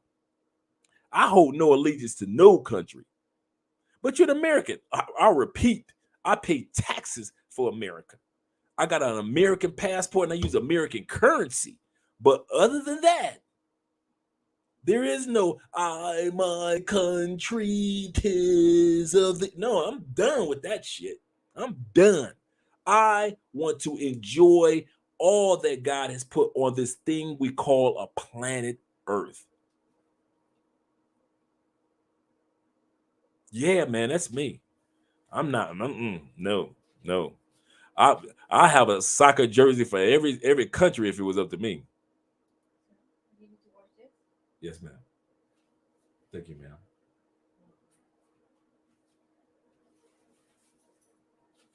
I appreciate you. Okay, I got you. Power Ice T, great album. Okay, but yes, the U.S. side you would have to renounce. Oh, I wouldn't. Okay, see, I'm dipping. I'm dipping into somebody's conversation. Let me scroll down a little bit. Really, no difference since you gained EU. No difference since you gained an EU passport. Thank you for letting us know. Let me know that. Okay, Portugal less racist than Spain as well. I've heard that. I was watching a couple of YouTube videos of some black girls that one moved up with her family from Africa, very well off sister, and just some regular everyday American sisters that went to Portugal. Like I told you, sisters go over there in Portugal, right? And both of them said that as far as racism that they experience, the African sister and the African American sisters were saying none to little. And the African girl, she said, I actually did an experiment. She said, I went into the Rolls Royce dealership to see if what would happen, see if they would act funny. She said, I went off in there and they handed me the keys to the car. It was like, go ahead, test drive it and come back and let us know, they had somebody with her, of course, doing the test drive, but let us know how you feel about it. If you want another car, test drive that one. The Rolls Royce dealership. So, and she was just a regular, her and her husband were they were doing all right. They weren't like mega rich, but they were doing all right. So when she went in there, she said, I just wanted to see how they would treat me. And she said, nothing but love and respect in Portugal. She said no area of Portugal that she went into that she felt uncomfortable. Now, are there racists in any part of the country? Of course. Let's not be, come on, of course. Let's not swing the pendulum. But for the most part, every person that I've seen video, they had good things to say. That were of the African diaspora that were black. They had good things to say about Portugal. And Essence did. Essence magazine did. Black women, get your passports. Damn Jamaica. Come to Portugal. I'm like, what the heck? Get your white man on. I'm like, all right. All right, sisters. I might pull that article up next week. For real. That you guys may be thinking I'm kidding. I'm like, man, Portugal made it to Essence magazine? Anthony sure did. Trump getting on release, blah, blah, blah, blah, blah. Okay, I'm dipping. All right, super chat. I didn't get a chance to shout out to Mr. Clark, Dimitri Clark. Shout out to you. Thank you for coming to the live stream. I appreciate you. I've been watching and taking notes from the rafters. A man after my own heart. I'm the same way, man. I keep my notepad with me because I'm like that, taking notes, even if they're mental notes, like I'm Professor X. It's time I donate. And we'll be in touch, Dre. Good looking out, man. I appreciate that more than you realize, man. I appreciate that, definitely. Thank you for the $10 super chat. As many of you guys know, a lot of our monies, our proceeds from the super chats usually go towards donations for programs that are in the community here. One thing that I can say about Russell Taylor Made, he does a lot of positive things in DR. There are other groups of black men that go to countries and get involved in volunteer work. I was heavily into volunteer work for almost 25 years in the United States. And so I try to get involved in volunteer work, or at least donate to programs that are involved in volunteer work here in Colombia. So, yeah, I appreciate that, brother. Glad Andrea is on board. Yeah. Oh, Andrea. Yeah. Oh, yeah. Yeah. Was it? Okay. Which one? Are you talking to me or Andrea? Let me know.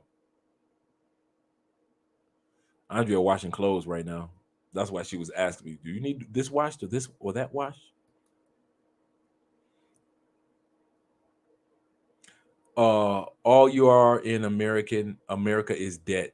Oh yeah, America. Yeah, America. Boy, that 30 trillion. It's kind of funny. They were able to give Ukraine through the new federal budget the past couple of days, give Ukraine 13.6 billion, but they couldn't give us continual stimulus checks. Man, and the stimulus checks to get everybody another $1,400 stimulus checks would have only cost 400 billion, right? I mean 400 million, my bad. $400 million would have got the whole country another stimulus check. But they sit back and they couldn't give that money to the US people that were in need, especially older people, in which this inflation rate is killing them. And they could not get them money. But as soon as Ukraine needed some money, okay.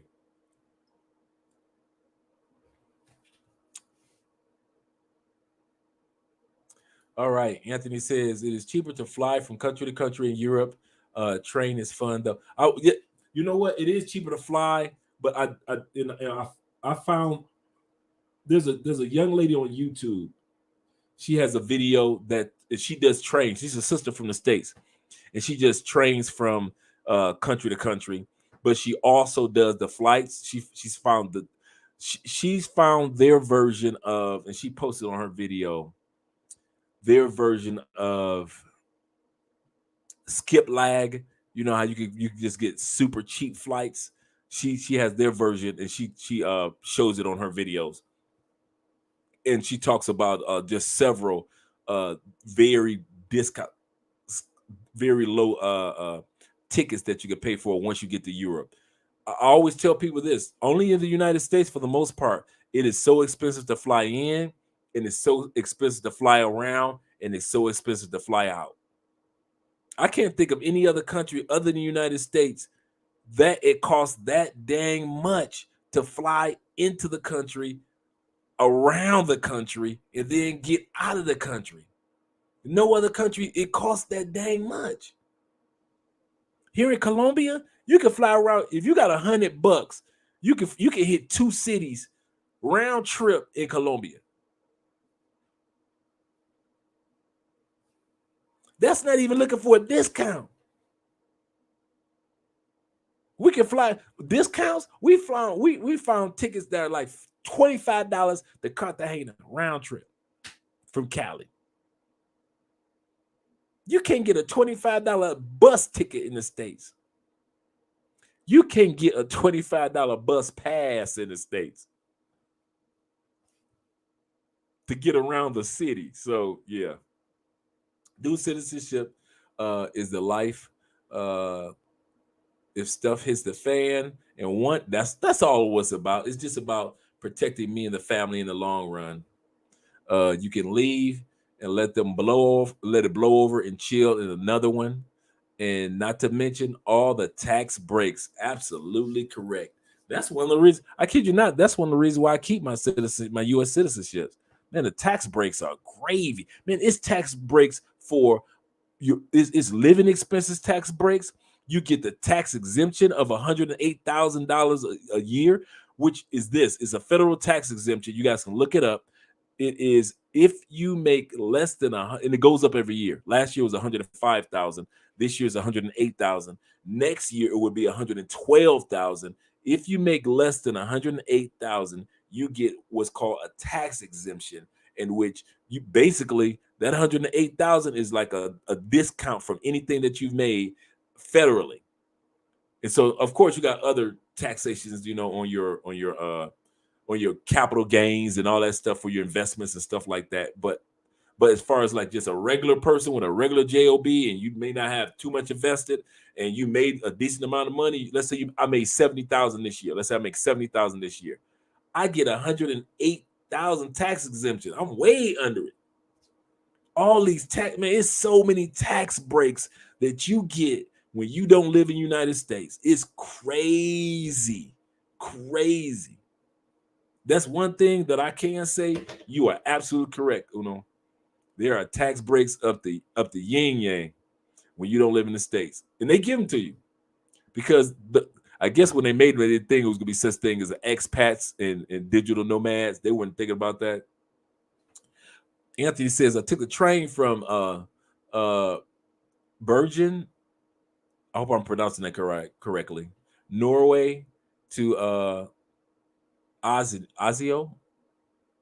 Yeah, you're gonna have to break that down for me. Osio. Let's put it like this: you had a good train ride. I'm looking forward to it. I don't want to do the plane. I want to do the open train ride. I've always wanted to do a nice long European. You see it. I want to do that train ride. You see what I'm saying? I want to do that whole experience. I really do, and Andrea do too. And we're looking forward to it. We actually watch those videos where they actually compare the best trains to take. I mean, one dude, he does like the best trains, got the best bathrooms, the best bedrooms, the best foods, which train to take and not take, which one is the discount, how to take. I mean, I've done so much homework and studying, preparing for our trip to Europe. I'm so excited. So excited. So yes, I'm glad for any of you guys that have experienced the those train rides. God created the heavens and the earth. Absolutely correct.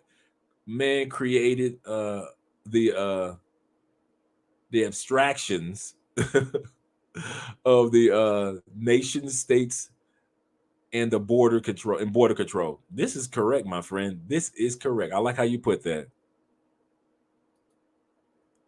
Anthony, how's Norway? Yeah, how is Norway?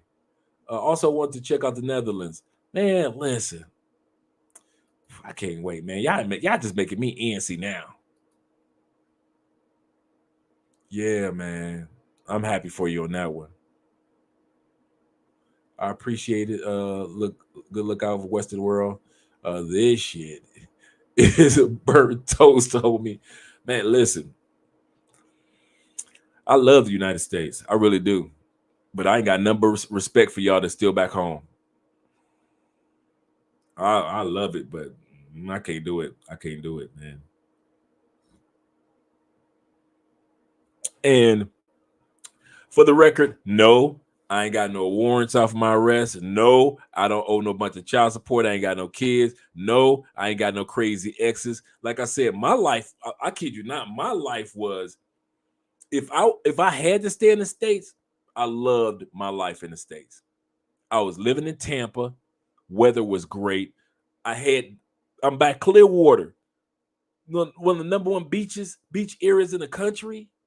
Clearwater Beach, right there. I got every culture of women that goes to Miami make their way up to Orlando, Tampa. All the Venezuelans in Miami end up in Miami. They end up in Orlando, Tampa. All my friends were Colombian in the States. Colombia. That's how I found out about Colombia. My friends. You need to go visit our country. Man, I ain't going to y'all country. Man, I'm telling you, you need to go visit our country. And then I'm looking at all these women, and I'm like, oh, maybe I do need to go visit their country. So I was making good money. I had my convertible. I'm doing good. I ain't gonna even lie. I had a really, really good life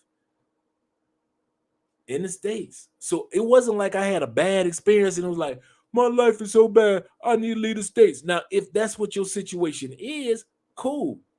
Get your stamp, get your passport, get your stamp, get the hell up out of there. But I can't lie and act like my life was all that bad and I had to leave the state. No, it wasn't like that at all. At all. I had my place. My exes, boy, whew, gorgeous women. So it wasn't like I was with some bunch of ugly chicks. But I like I said, I was doing volunteer work. So I was working in communities, all that stuff. So I didn't have a bad life at all. I can't even sell that product. Like, leave the States if your life is bad. If you want to start a new life, yes, I recommend that. If you are a person where your Social Security is not stretching long enough, your retirement money just and you know somebody like that, and they know they can go down to Mexico and that little $1,400 a month that they get in Social Security will stretch as if it was $4,000 or $5,000 a month. Yeah, I'll be in Mexico. But as for me, it wasn't anything that was going bad. So for the record, just want to let you guys know my life was pretty good in the States. That's still Western culture too, blah, blah, blah. Let me scroll down to the bottom. Let me scroll down because I know you guys get to conversing.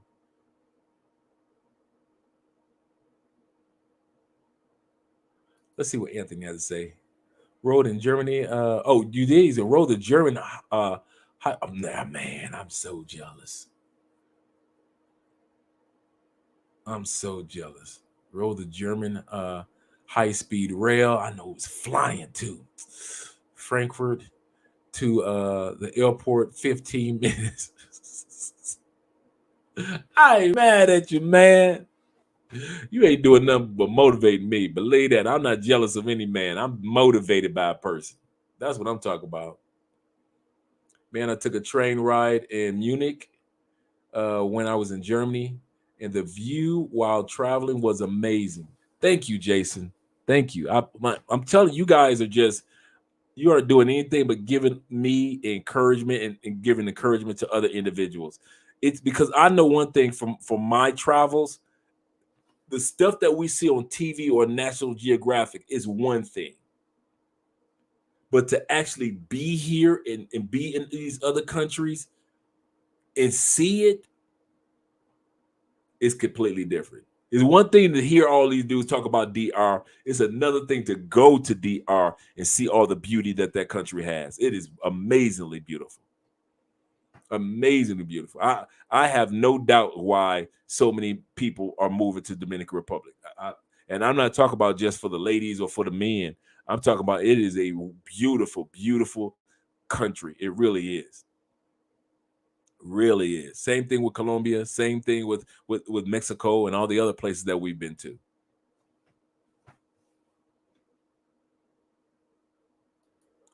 Wow. Frankfurt to Belgium in 45 minutes. Man, listen. You know what y'all gonna make me do? Okay. Y'all did it. When I get done with this live stream, I'm probably spend like the next maybe hour and a half just looking at nothing but train videos. Just looking at taking all type of notes, everything. Y'all did it. It's all y'all fault. Believe you me, it is y'all fault. Felicia of the queen of the live stream, I appreciate you.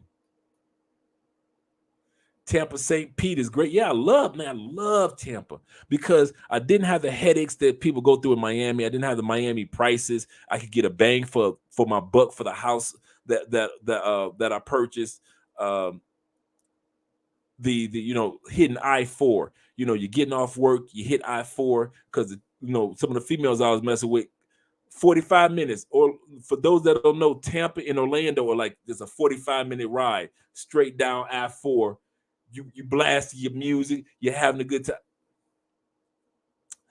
You're having a good time, and you're on your way to Orlando to have a good time there. We used to go clubbing in Orlando and come back to Tampa. You'd be like, I'm going to Orlando because a lot of people don't know this, that Universal Studios has a nightclub scene, right?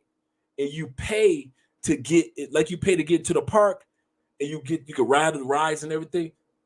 That's how they do the nightclub scene. So when the park closed down, the park, the nightclub scene is open. And you pay to get a nightclub scene. So now you can walk into the reggae club, and then you walk into the hip hop club, you can walk into the Latin club, you walk out, it's just so much that you can do. And then there's some live entertainment over here. So we would get off work, rent a hotel room, shoot down to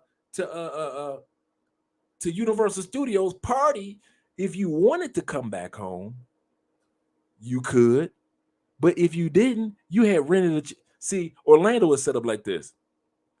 Orlando hotels, for the most part, they got some expensive ones, but for the most part, cheap as dirt.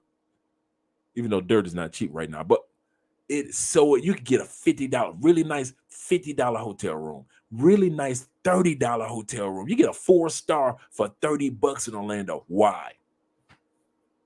They don't want you to spend the money on the hotel room. They want you to spend that money on that mouse. That's where you spending your money. They don't want you to feel like, man, we can't afford the hotel. No, no, no, boo. Come to Orlando. We got a nice 4-star for you for $45. Come on down. Because once they realize that you get there for those inexpensive hotel prices, now the food you're going to pay for, the rental car, the gasoline, going to see Mickey Mouse and Donald Duck, going to Universal Studios to see the Hulk and Harry Potter. That's where you're going to spend your money. But they don't want you to have to worry about spending your money at the hotel. So what we would do, we either get us a hotel room, have us a ball, or if you meet somebody, like, come on, girl, what you do? Come on, let's go. You got your hotel room. Or you just drive back home and you didn't use the room, but it was only $30, so you ain't going broke over no $30 hotel room. So yeah, man, I was living a good life in Orlando. In Tampa, Orlando area, really. And plus it was like only a 6-hour drive from Atlanta. Shoot up I-75, jump on 475. I'm in Atlanta. So I'm shooting to the A all the time. I'm always up in the A. I got Savannah right there. I got Macon, Georgia right there. Man, please. Plus 35 of the, I think it's, what is it? How many baseball teams it is? 35 of the baseball teams, their training camps are around Atlanta. So I'm going to see my Detroit Tigers while it's still cold, while it's still freezing cold up north. I'm going to Tiger games. Next door to my job is the Tampa Bay Bucks Stadium. Literally next door to the Tampa Bay Bucks Stadium is the Yankee Stadium. Anybody from Tampa know what I'm talking about. Is the Yankee Stadium. I'm going to Yankee games before Yankee season starts. I'm seeing all the stars at a discount. I go to the other side of the city. You got the Kansas City Chiefs. I mean, not Kansas City Chiefs, but Kansas City Royals over there. You got at least in Tampa, just around Tampa, you got about at least 5 to 10 Major League Baseball training camps and facilities and baseball fields. You can't beat it. You cannot. You could not. I couldn't ask for more. Being a sports fan, my crib. Once I sold my house and I moved to an apartment because I knew I was moving here, I moved into the Colombian area of the city, right? And that is right off Hillsborough and Armenia.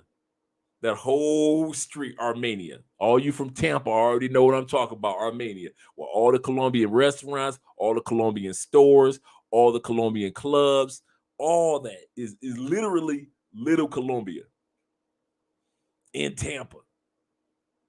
So I was already used to this life. So when guys come down here and go crazy about Colombian women, I'm like, I was already around Colombian women in the States, so I already knew what they looked like. And you would see you would see black women in the Colombian clubs that just made to the States for the first time. You're like, where you from? I'm from Buenaventura. You're like, what? What you doing down here, girl? I'm about to smash you tonight. Yeah, man. Good, man. Good times. Good times.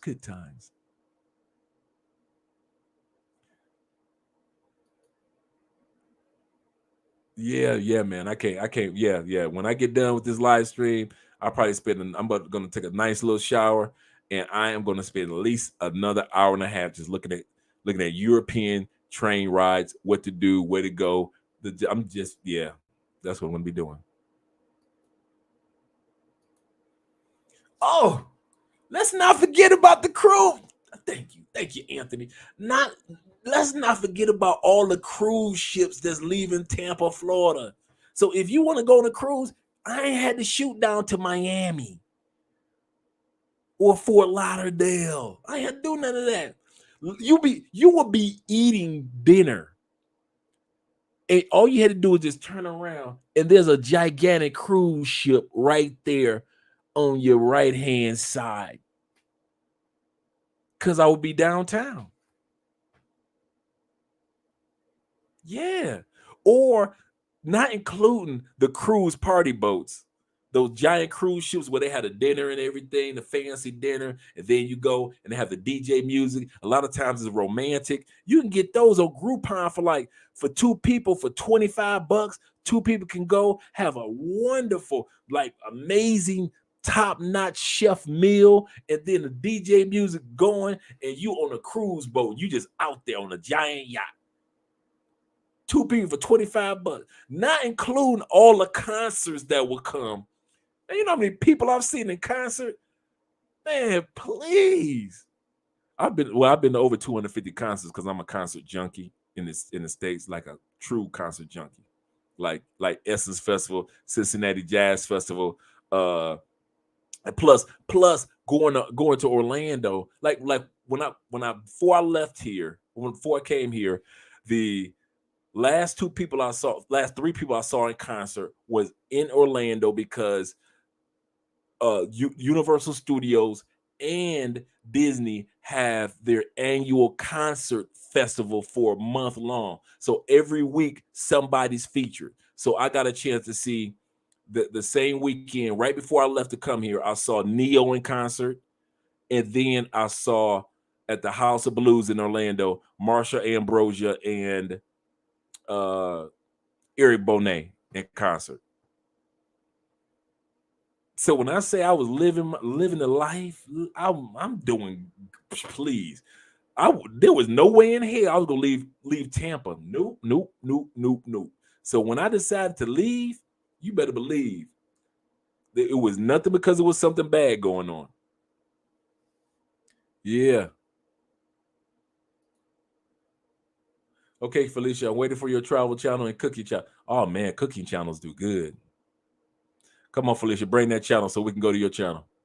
So we go watch your lives. Did you ever eat at Black Rock Bar and Grill? Actually, I hadn't. I know what you're talking about, but I hadn't. I know exactly what you're talking about. Man. Good call, Dimitri. I know exactly what you're talking about. Yeah, and yeah. And then you got, like I said, you got the House of Blues, and then you got Hard Rock cafes all throughout the state. And then you have the country's oldest city, which is St. Augustine, is the oldest city in the country in the United States. And they used to always have the tiny houses convention. And so, you know, when you watch HGTV and they have the tiny houses, it's one thing to see the tiny houses on television. It's another thing to go into a tiny house and you're looking like, my little 6'3" doesn't work in this house. I remember one time I went upstairs in a tiny house and I laid down in the bed. And it was like laying in a coffin because the roof was like right in front of my face. I'm like, yeah, I could. Ain't gonna be no sex in this bed. Ain't gonna be no she on top of in this bed. Oh yeah, the Playboy Jazz Festival, man. That's the one thing that a lot of people don't know about Andre. And I'm about to give you guys a little Andre trivia. We are both jazz fanatics.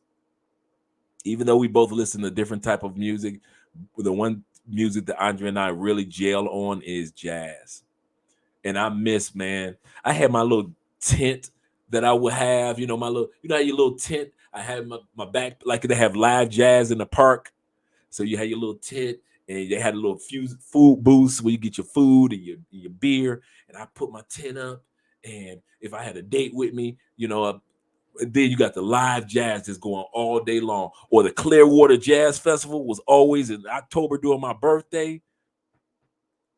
Oh man, and we talking about Clearwater Jazz Festival where I have the best of them, Down to the Bones, Boney James, Dave Carmichael, David Sanborn. Man. Yeah, man. Yeah. You just out there, or you just bring your blanket. You bring your blanket and your beer. And that's all you need to just listen to some live jazz in the park. I'll gladly trade with you, Trey. I'll move to Colombia. You come back to Florida again. All right, no. Yeah, I heard the rent is crazy. You're right. Man, I'm hearing y'all getting killed on the rent. Definitely a lot of things getting to along I-4 corridor. Yep, the I-4 corridor. Man.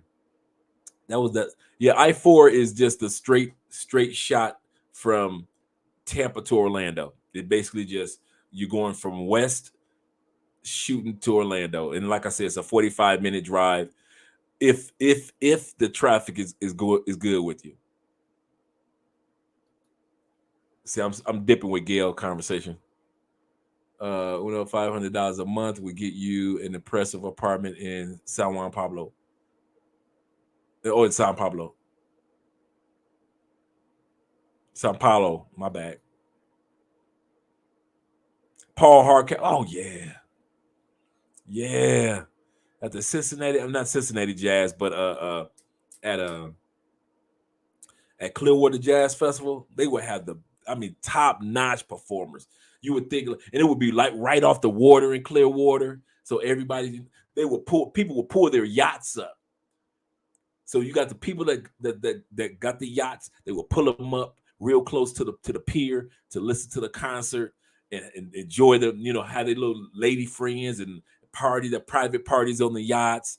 But then the rest of us would either had tents and have our little blankets out there because you've been out there all day long, eating good, drinking good, and just meeting people and just conversing and just listen to some of the most amazing performers from starting at like 12 o'clock, and then they would have the closer at like 10 o'clock, and it's like actually like 8 o'clock, and so it's a night concert now, man. Please. Oh man, yeah.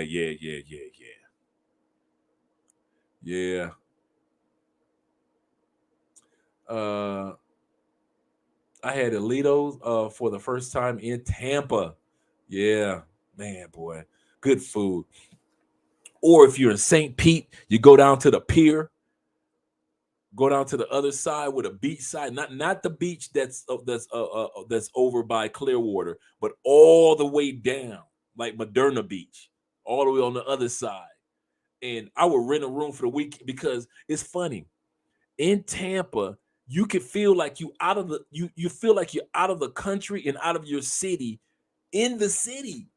Because in Clearwater, it would be just all of a sudden you're like in Miami. It's like this whole little beach area, like you're in DR. Completely, it's nothing like the rest of Clearwater.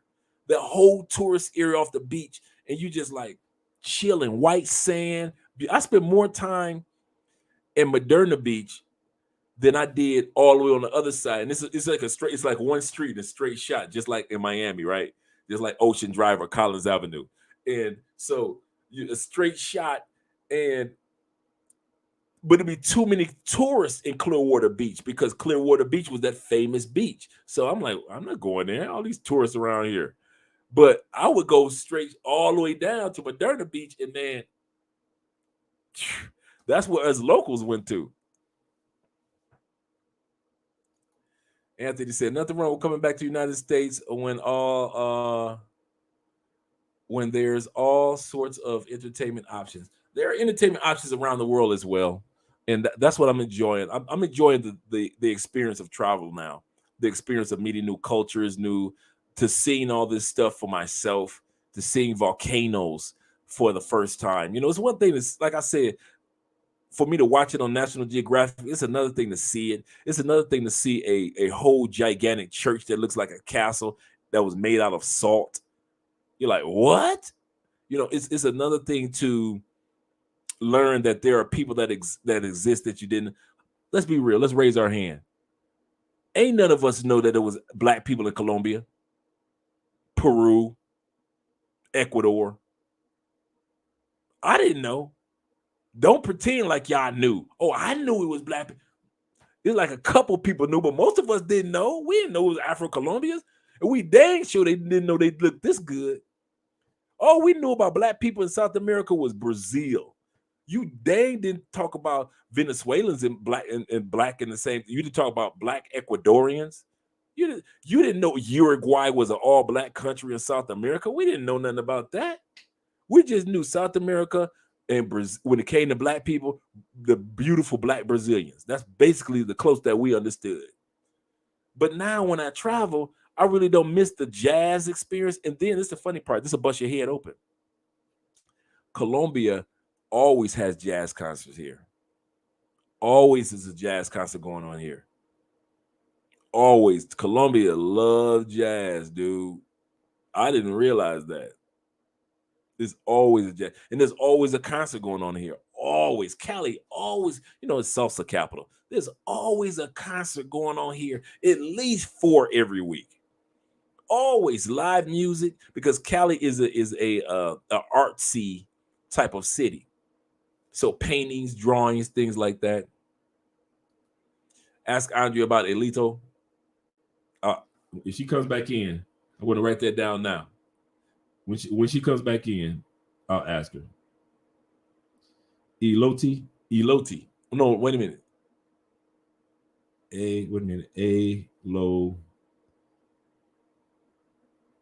Elota. I hope I'm pronouncing it correctly. I know E is A, so is Elota. Yeah, let's see. I'll ask her. Andre, what are you describing about outdoor concerts? What your boats pulling up in Florida reminding me of the concert venues in Italy? They do it like that? Oh, cool. What is Portofino, Italy? I'm glad that you said that, because I love live music. I love outdoor music. I really love. I like seeing. I'm a people watcher by nature. I'm the dude that's in the park feeding the pigeons type of dude. I'm the dude in the park reading books or got my computer doing work type of dude. I'm a people watcher, So that's just me. That's part of who my personality is. And Andrea is like that too. She's a people watcher. We're kind of like quiet people watchers. We could have our own conversation, our own drinks, and just enjoy watching kids playing and watching the birds fly and things like that. Just simple things. Not one word in Portuguese. That's why I'm so excited. I don't speak one. Oh, we're talking about Anthony. I know I don't speak a word. Andre, would you? Okay, my.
Okay, I'm back. My router ran out of data.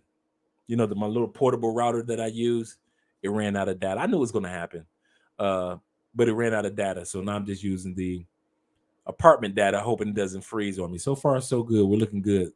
Thank you guys for being patient with me in regards to that moment in time. 100% likes. I was the only one slipping. Yeah, I did freeze for a second, Gail.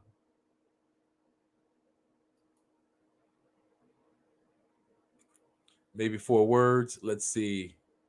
Dre, hearing you speak so much about Cali got me sold on Often Cartagena, Medellin be the main cities discussed in Bogota. Man, listen, bruh.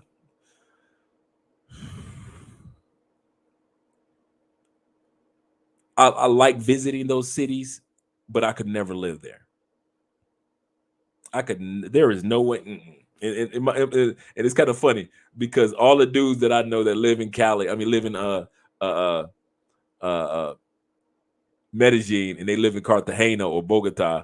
They come on. Oh, man, you live in Cali, but like I love it. Ain't none of y'all. You ain't got to worry about no tourists here. When you run across some brothers, they always some cool brothers.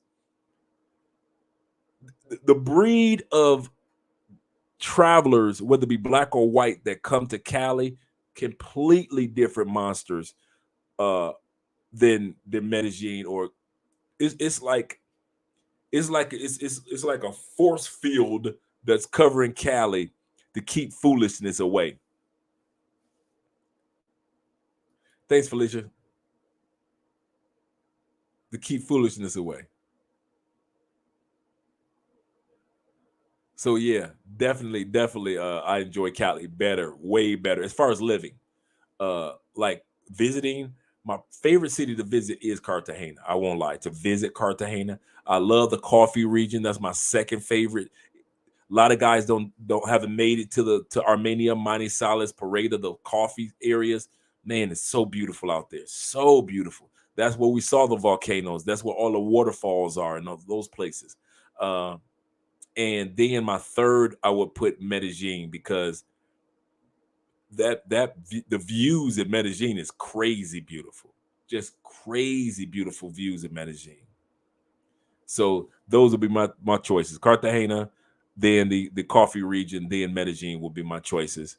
As far as big city, now if I'm Christmas shopping, Bogota.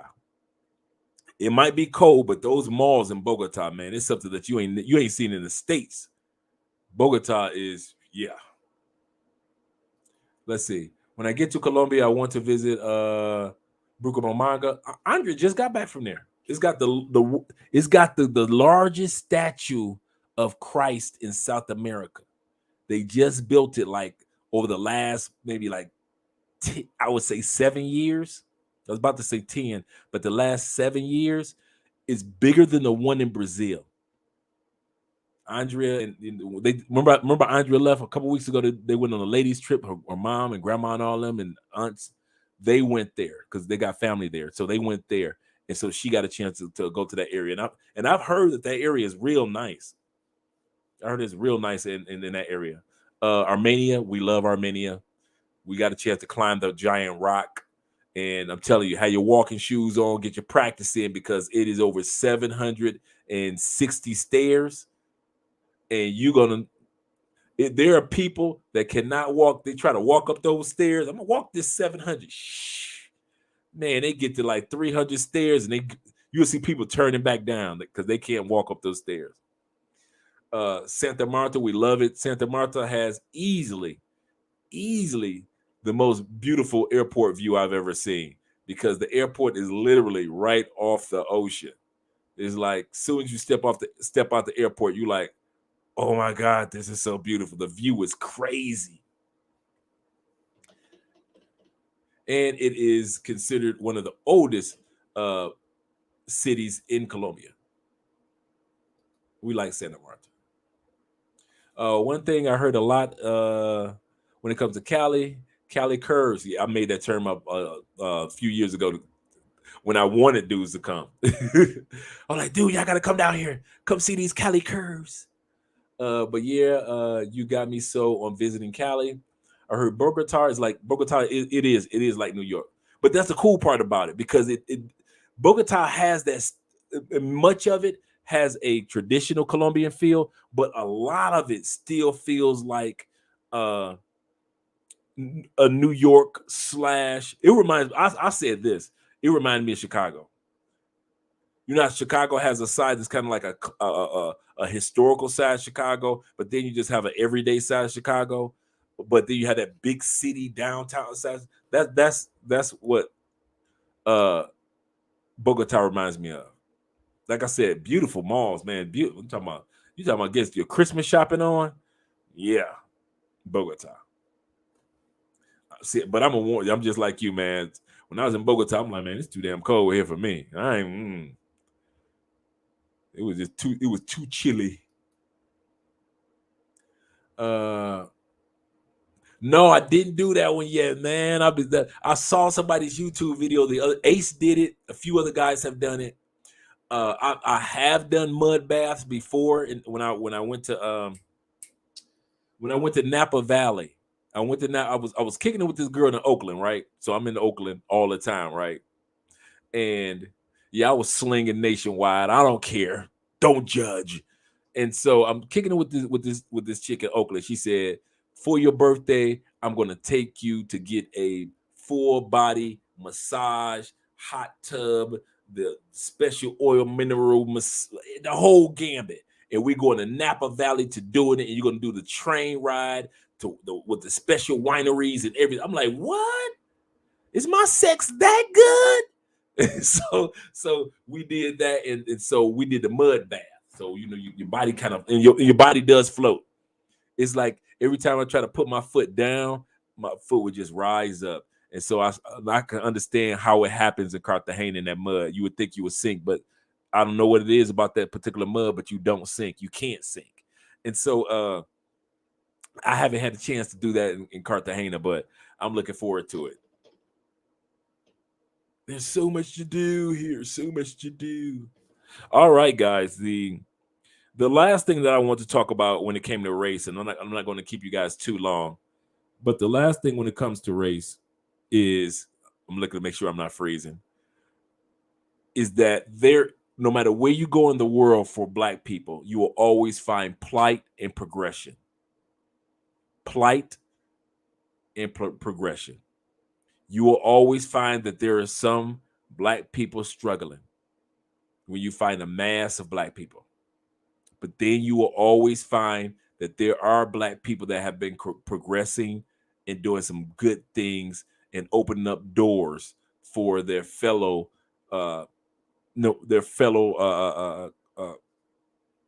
citizens, whether it be South Africa, whether it be here in Colombia, whether it be in Brazil. You're gonna see people going through the plight of racism. You're gonna see it, but you're gonna see a bunch of people that have overcome. Those are the people that I try to introduce and bring on the channel, or at least talk about, or go to their restaurants, or go get their services, because these are the people that own things and have tried to accomplish things. But you will always see those that are still a part of the struggle. It's the same thing in the States. We got people that have succeeded and are doing some amazing things as far as for representing our culture as Black people. But then you got LaQuisha and Aisha, Nook, Ray, all them dudes stay in and out of jails. You got them dudes that always make us look bad. Always make us look bad. You get them a passport, they're gonna make us look bad. Ask Dominican Republic. You got them sisters that just too hood, and you like, come on, girl, get it together. But then you got sisters that have accomplished so much and are still accomplishing some amazing things. So one thing that you're going to notice when you are traveling to other countries, and I know most of you know this, but you will always see plight and progression. Those are the two things that you're going to always see. All right, guys, we have 2 minutes left. We're going to close this one down at 3 o'clock. In 3 hours, because I've got some train videos to watch while your girl Andrea washing clothes and all that stuff. Hey man, that's discriminatory. Children do not select their names. Remember, you did time. I didn't get that one. Let me know what you're talking about. Hey man, that's discriminatory. Children do not select their. Maybe he's not talking to me, because I was talking about. Oh, I see what you're talking about. The names. No, most of those names that I'm talking about are most of them like nicknames that we use quite often in the African American community. Nook Nook is not a name that people get named. Riri, Ray Ray, those are names that people get. Those are usually nicknames in our communities. Ray Ray probably represents the name Ray. Nook Nook, I don't know. But at the end of the day, I agree with you in regards to names can be discriminatory, but who would have thought a name like Oprah or Condoleezza would have been the as famous as they were, based in regardless of their names. So I agree with that. But LaQuisha, how many successful LaQuishas do we really know? But I see where you're coming from. I got you on that one. I agree with you 100% on that. Not to judge somebody by their name. But Ray Ray and Nook Nook and them, yeah. I was in Medellin about a month ago. There were a lot of people that would turn their backs towards me. That would turn their back towards me or their head when they saw me walking down the street. Why is that? Why do you think that was? They would turn their backs towards me. Did you know? Yeah, let me know. Let me know what's going on with that. That'll be the last statement for the evening. Let me know what was going on with that, Felix. What do you think that was? Oh yeah, I am one that's always on learner mode. So yeah, I stand corrected, my friend. Okay, even had a few experiences with the restaurant greeters outside the restaurant. They would see me walking towards them. They run inside the restaurant. Maybe that's just you. I can't see that in Medellin. I don't know. I know it wouldn't happen in Cali. Cali is it's the Atlanta of Colombia, so no, it couldn't happen here. But I never experienced that in Medellin. I don't know, brother. But everybody's experience will always be different. We can't cookie cutter our experience and even look down on somebody else's experience. So, but yeah, man. Then the other thing you have to ask yourself, do you know a little bit of Spanish, or were you one of those people like when I first went, I didn't know enough Spanish, so I felt kind of like out of place, even though I was in place?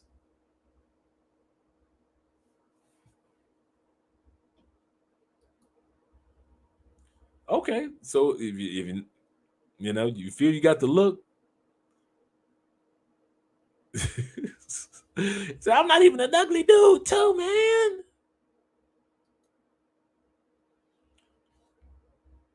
I know. Listen, I have my SIM card. I have a router that I always take with me, and I knew I was running out.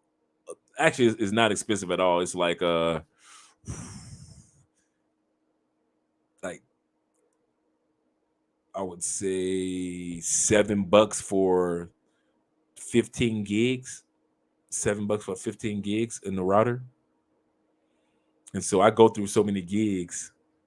And then here in Colombia, Ace tried to turn me on to one that might be a little better. But here in Colombia, they don't have a package like we have, like a unlimited package. They don't have that. They don't have that. But even for your house, depending on where you are in the house, sometimes, just sometimes, like in our case, the Wi-Fi can be impacted. But I would say at least most people in the city of Cali, their Wi-Fi is straight. No problems, no issues.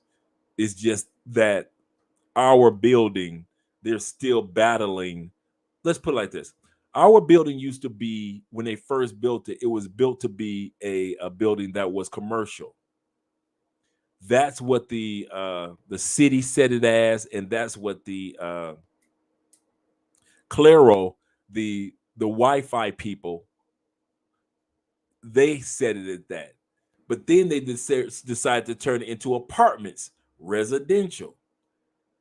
We're still going through battles to tell these people that we need a residential package, not just a commercial package. Commercial is that everybody is using the same Wi-Fi, and it's just you can't get it like you really want to get the speed that you want to whereas with residential, each one of us could actually order our own Wi-Fi. We can't do that right now, and that's the problem with this particular building. But in most cases, like if you go to the building next door, it's not like that. So go figure. But other than that, we really like our place. KD, we are about to walk out the door. How you gonna come to the party last? That's the same thing they asked about the United States for years. I believe that they will. I believe that they will have more of a impact. It just will take time. Colombia, you got to realize this: the Afro-Colombian experience is about 50 years behind us. They're still going through their civil rights movement. They're still going through the assassinations of civil rights leaders. They're in that stage right now, like literally right now. We shall overcome. They're going through that right now. That's why I stay out of the way.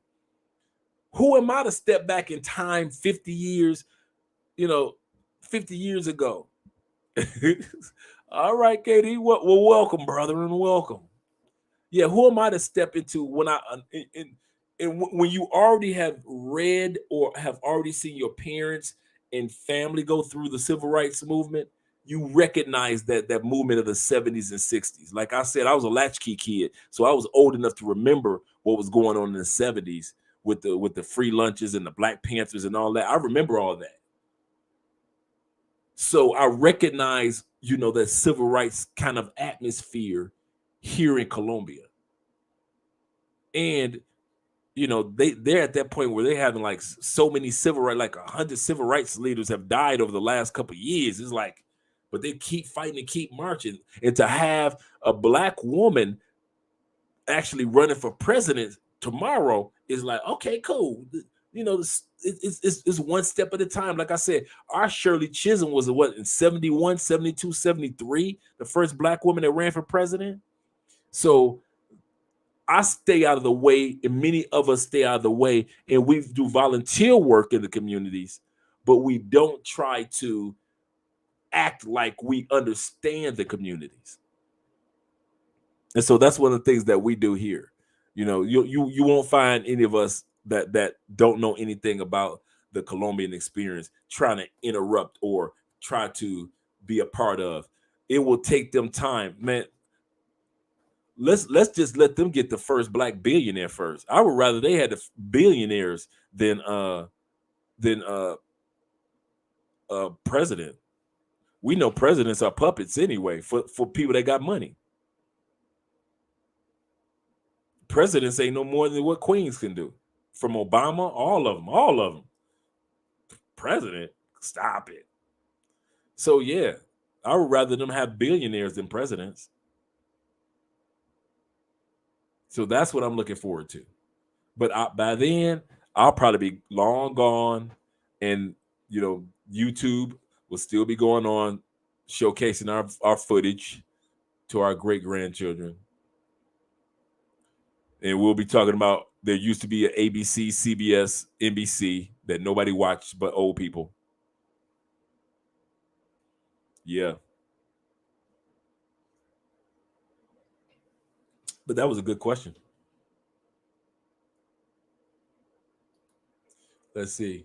Speaking of civil rights, I would love to see a Colombian version of Martin Luther King, Malcolm X. They do have theirs here.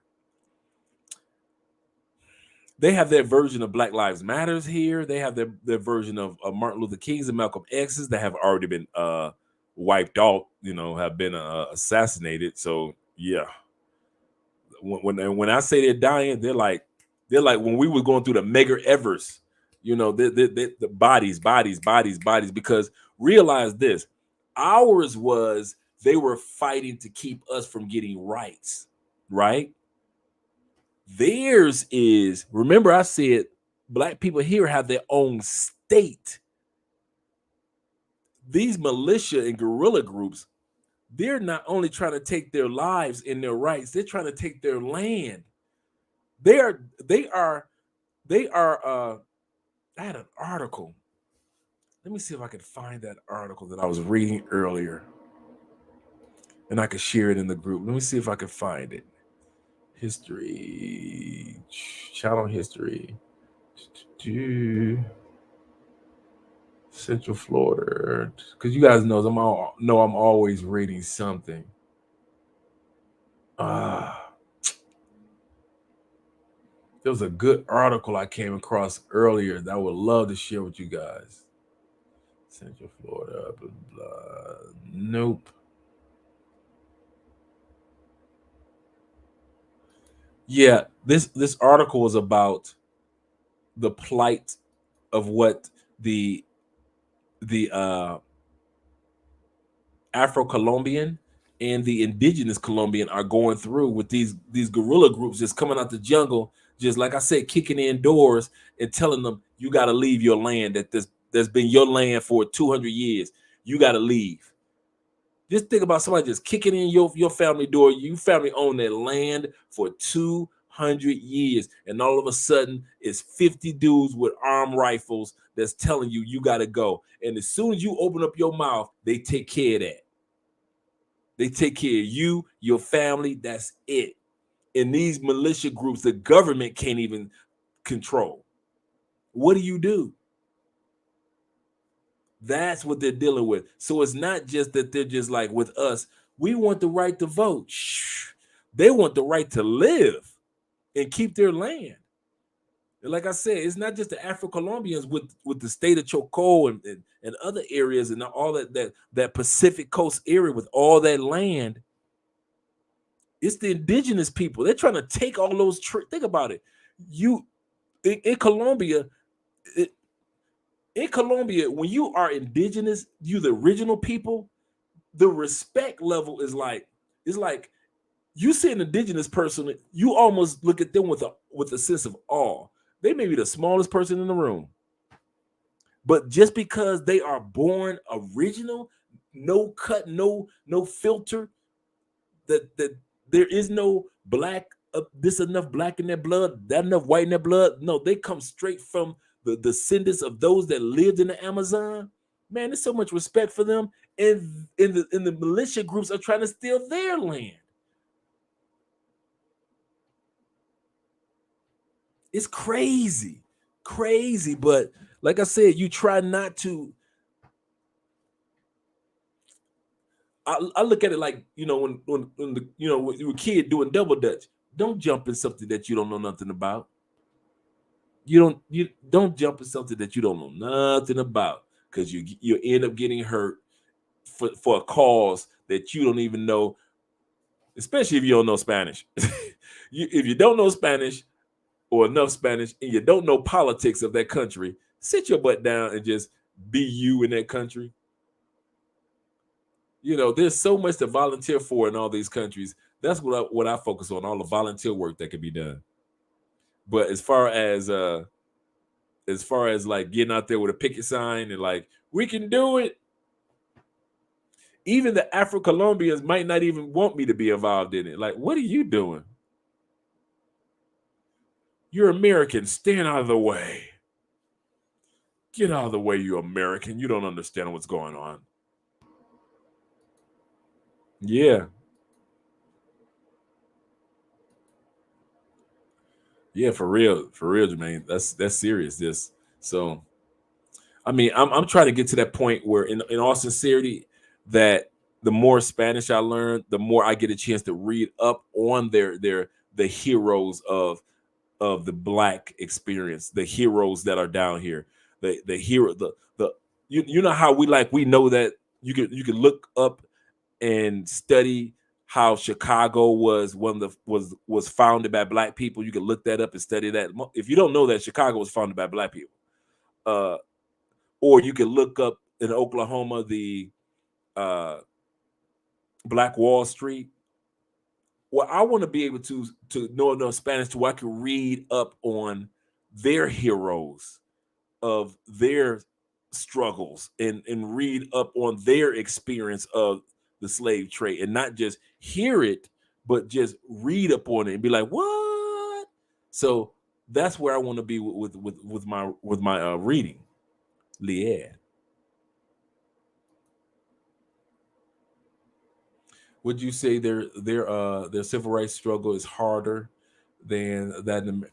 No, I won't say it's harder. I'll just say it's different. Because struggle is struggle. You know, you're struggling to feed your family, you struggle to survive. Somebody always got their foot on your neck trying to keep you from going higher. That part of the struggle is struggle. All of us who are of the African diaspora, no matter where you go, for the most part, we dealing with that same type of struggle in the world on a daily basis. You know, you walking out the door, you know that you gotta be a cut above. You can't be average. White boys can get away with being average. Shout out to the white boys, but y'all get away to be average, white boys. Y'all get away with some. Y'all can be average and still got a chance in life. Y'all can half-ass through life and then all of a sudden decide to be somebody. Ask George Bush. Cocaine party head all day long, while his brother Jeb was governor of Florida, trying to do the right thing. Shh. The party boy ended up president. White boys can get away with that.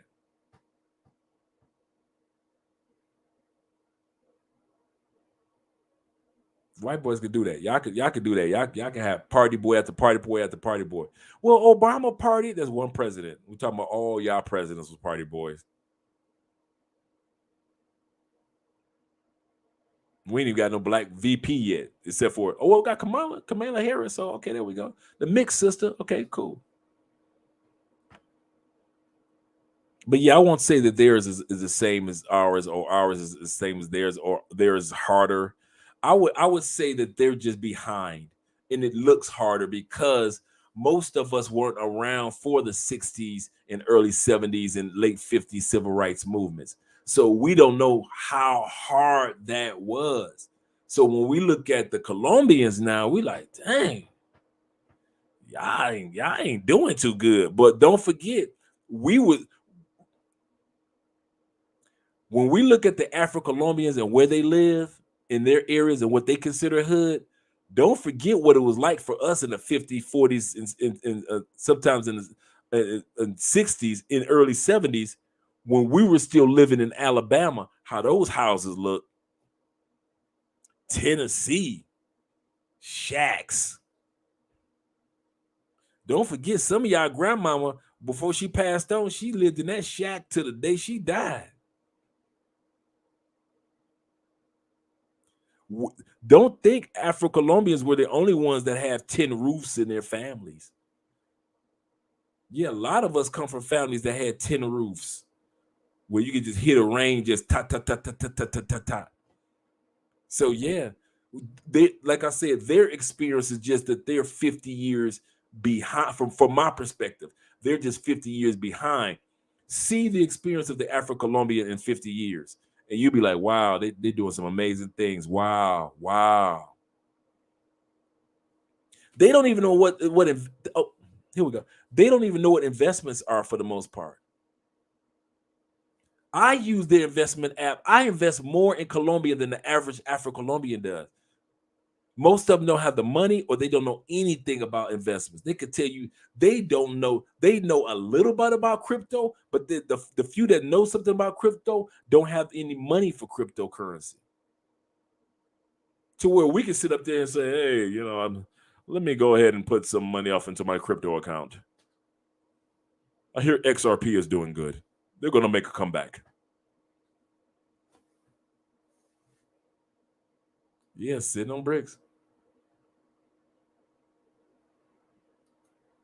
There we go.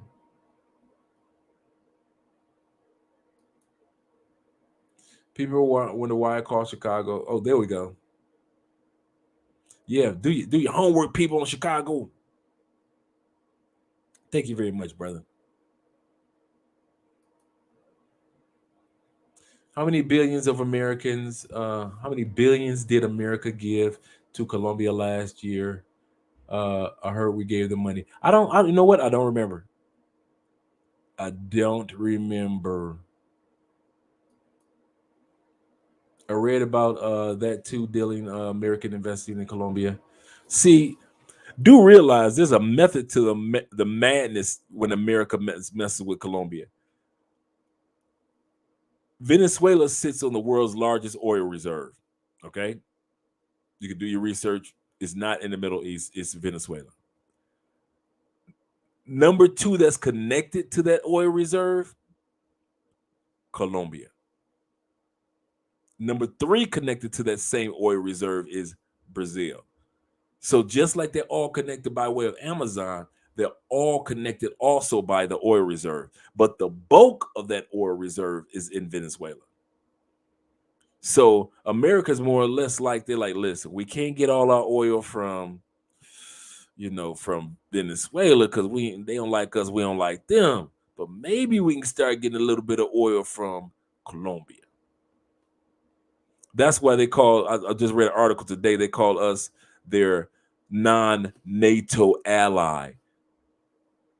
You're our friend, Colombia. Ain't you the same ones in 1994 that was like, don't go to Colombia, it's dangerous. Now all of a sudden you want to be friends with Colombia. You're buddies. They're our non-NATO allies. Like Colombia is like, we didn't ask for this. Yeah, non-NATO ally. You're right. They're a non-NATO. I just read that article today. I'm like, okay.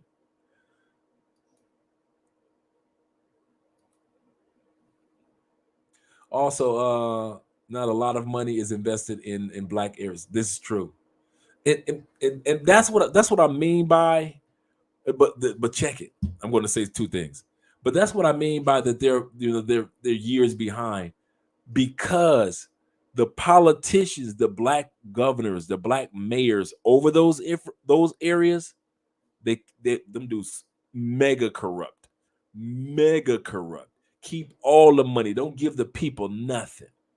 These dudes, these black brothers, these black politicians, you think they're dirty in the States or dirty in Africa? They dirty here too. All the money that is set to the side. The number one port for all goods and services to enter in Colombia are the ports are all in the black population, in the black locations. There is no way in the world these areas should be as poor as they are, and they are poor.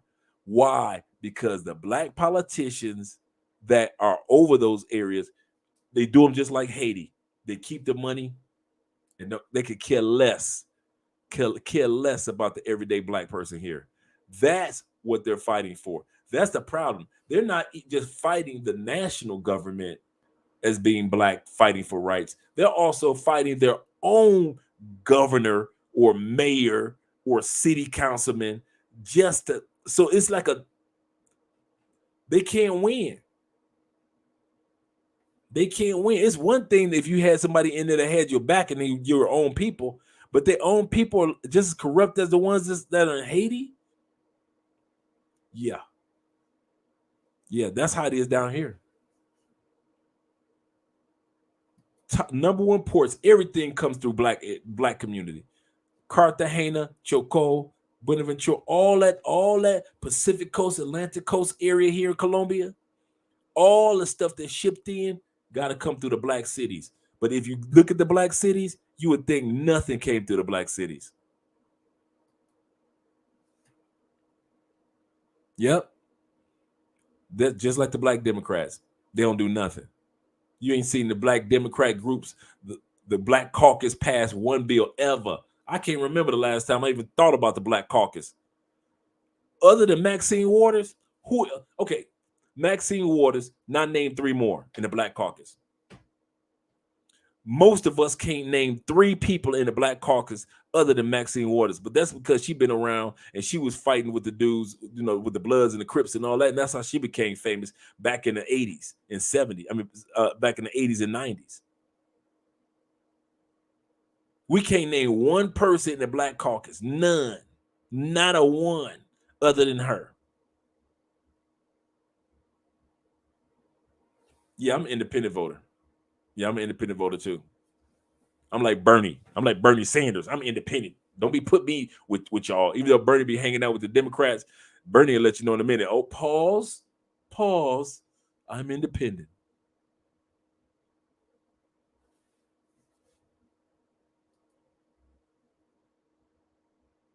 Sounds like a girl in there watching a James Bond movie. I recognize that music. Oh, she watching Mission Impossible. That's what that is. She watching her some Mission Impossible. I ain't mad at her. I'm about to watch me some train videos. All right, guys. I'm about to shut it down. Had a great evening talking about racism. I'm going to break this video down into parts. Yeah, that's right. No billionaires are independent. And so break this video down into parts so you guys are going to be seeing it throughout the week, especially the announcement once again celebrating the birth of Russ Taylor-Made Dreams' daughter, and also the tips that he wanted to give to everybody about the app known as Uphold. You might not want to mess with that one in regards to your crypto. Guys, have a great one. I'm out of here. Get you some sleep. Yeah, Gail. I appreciate you. Much love.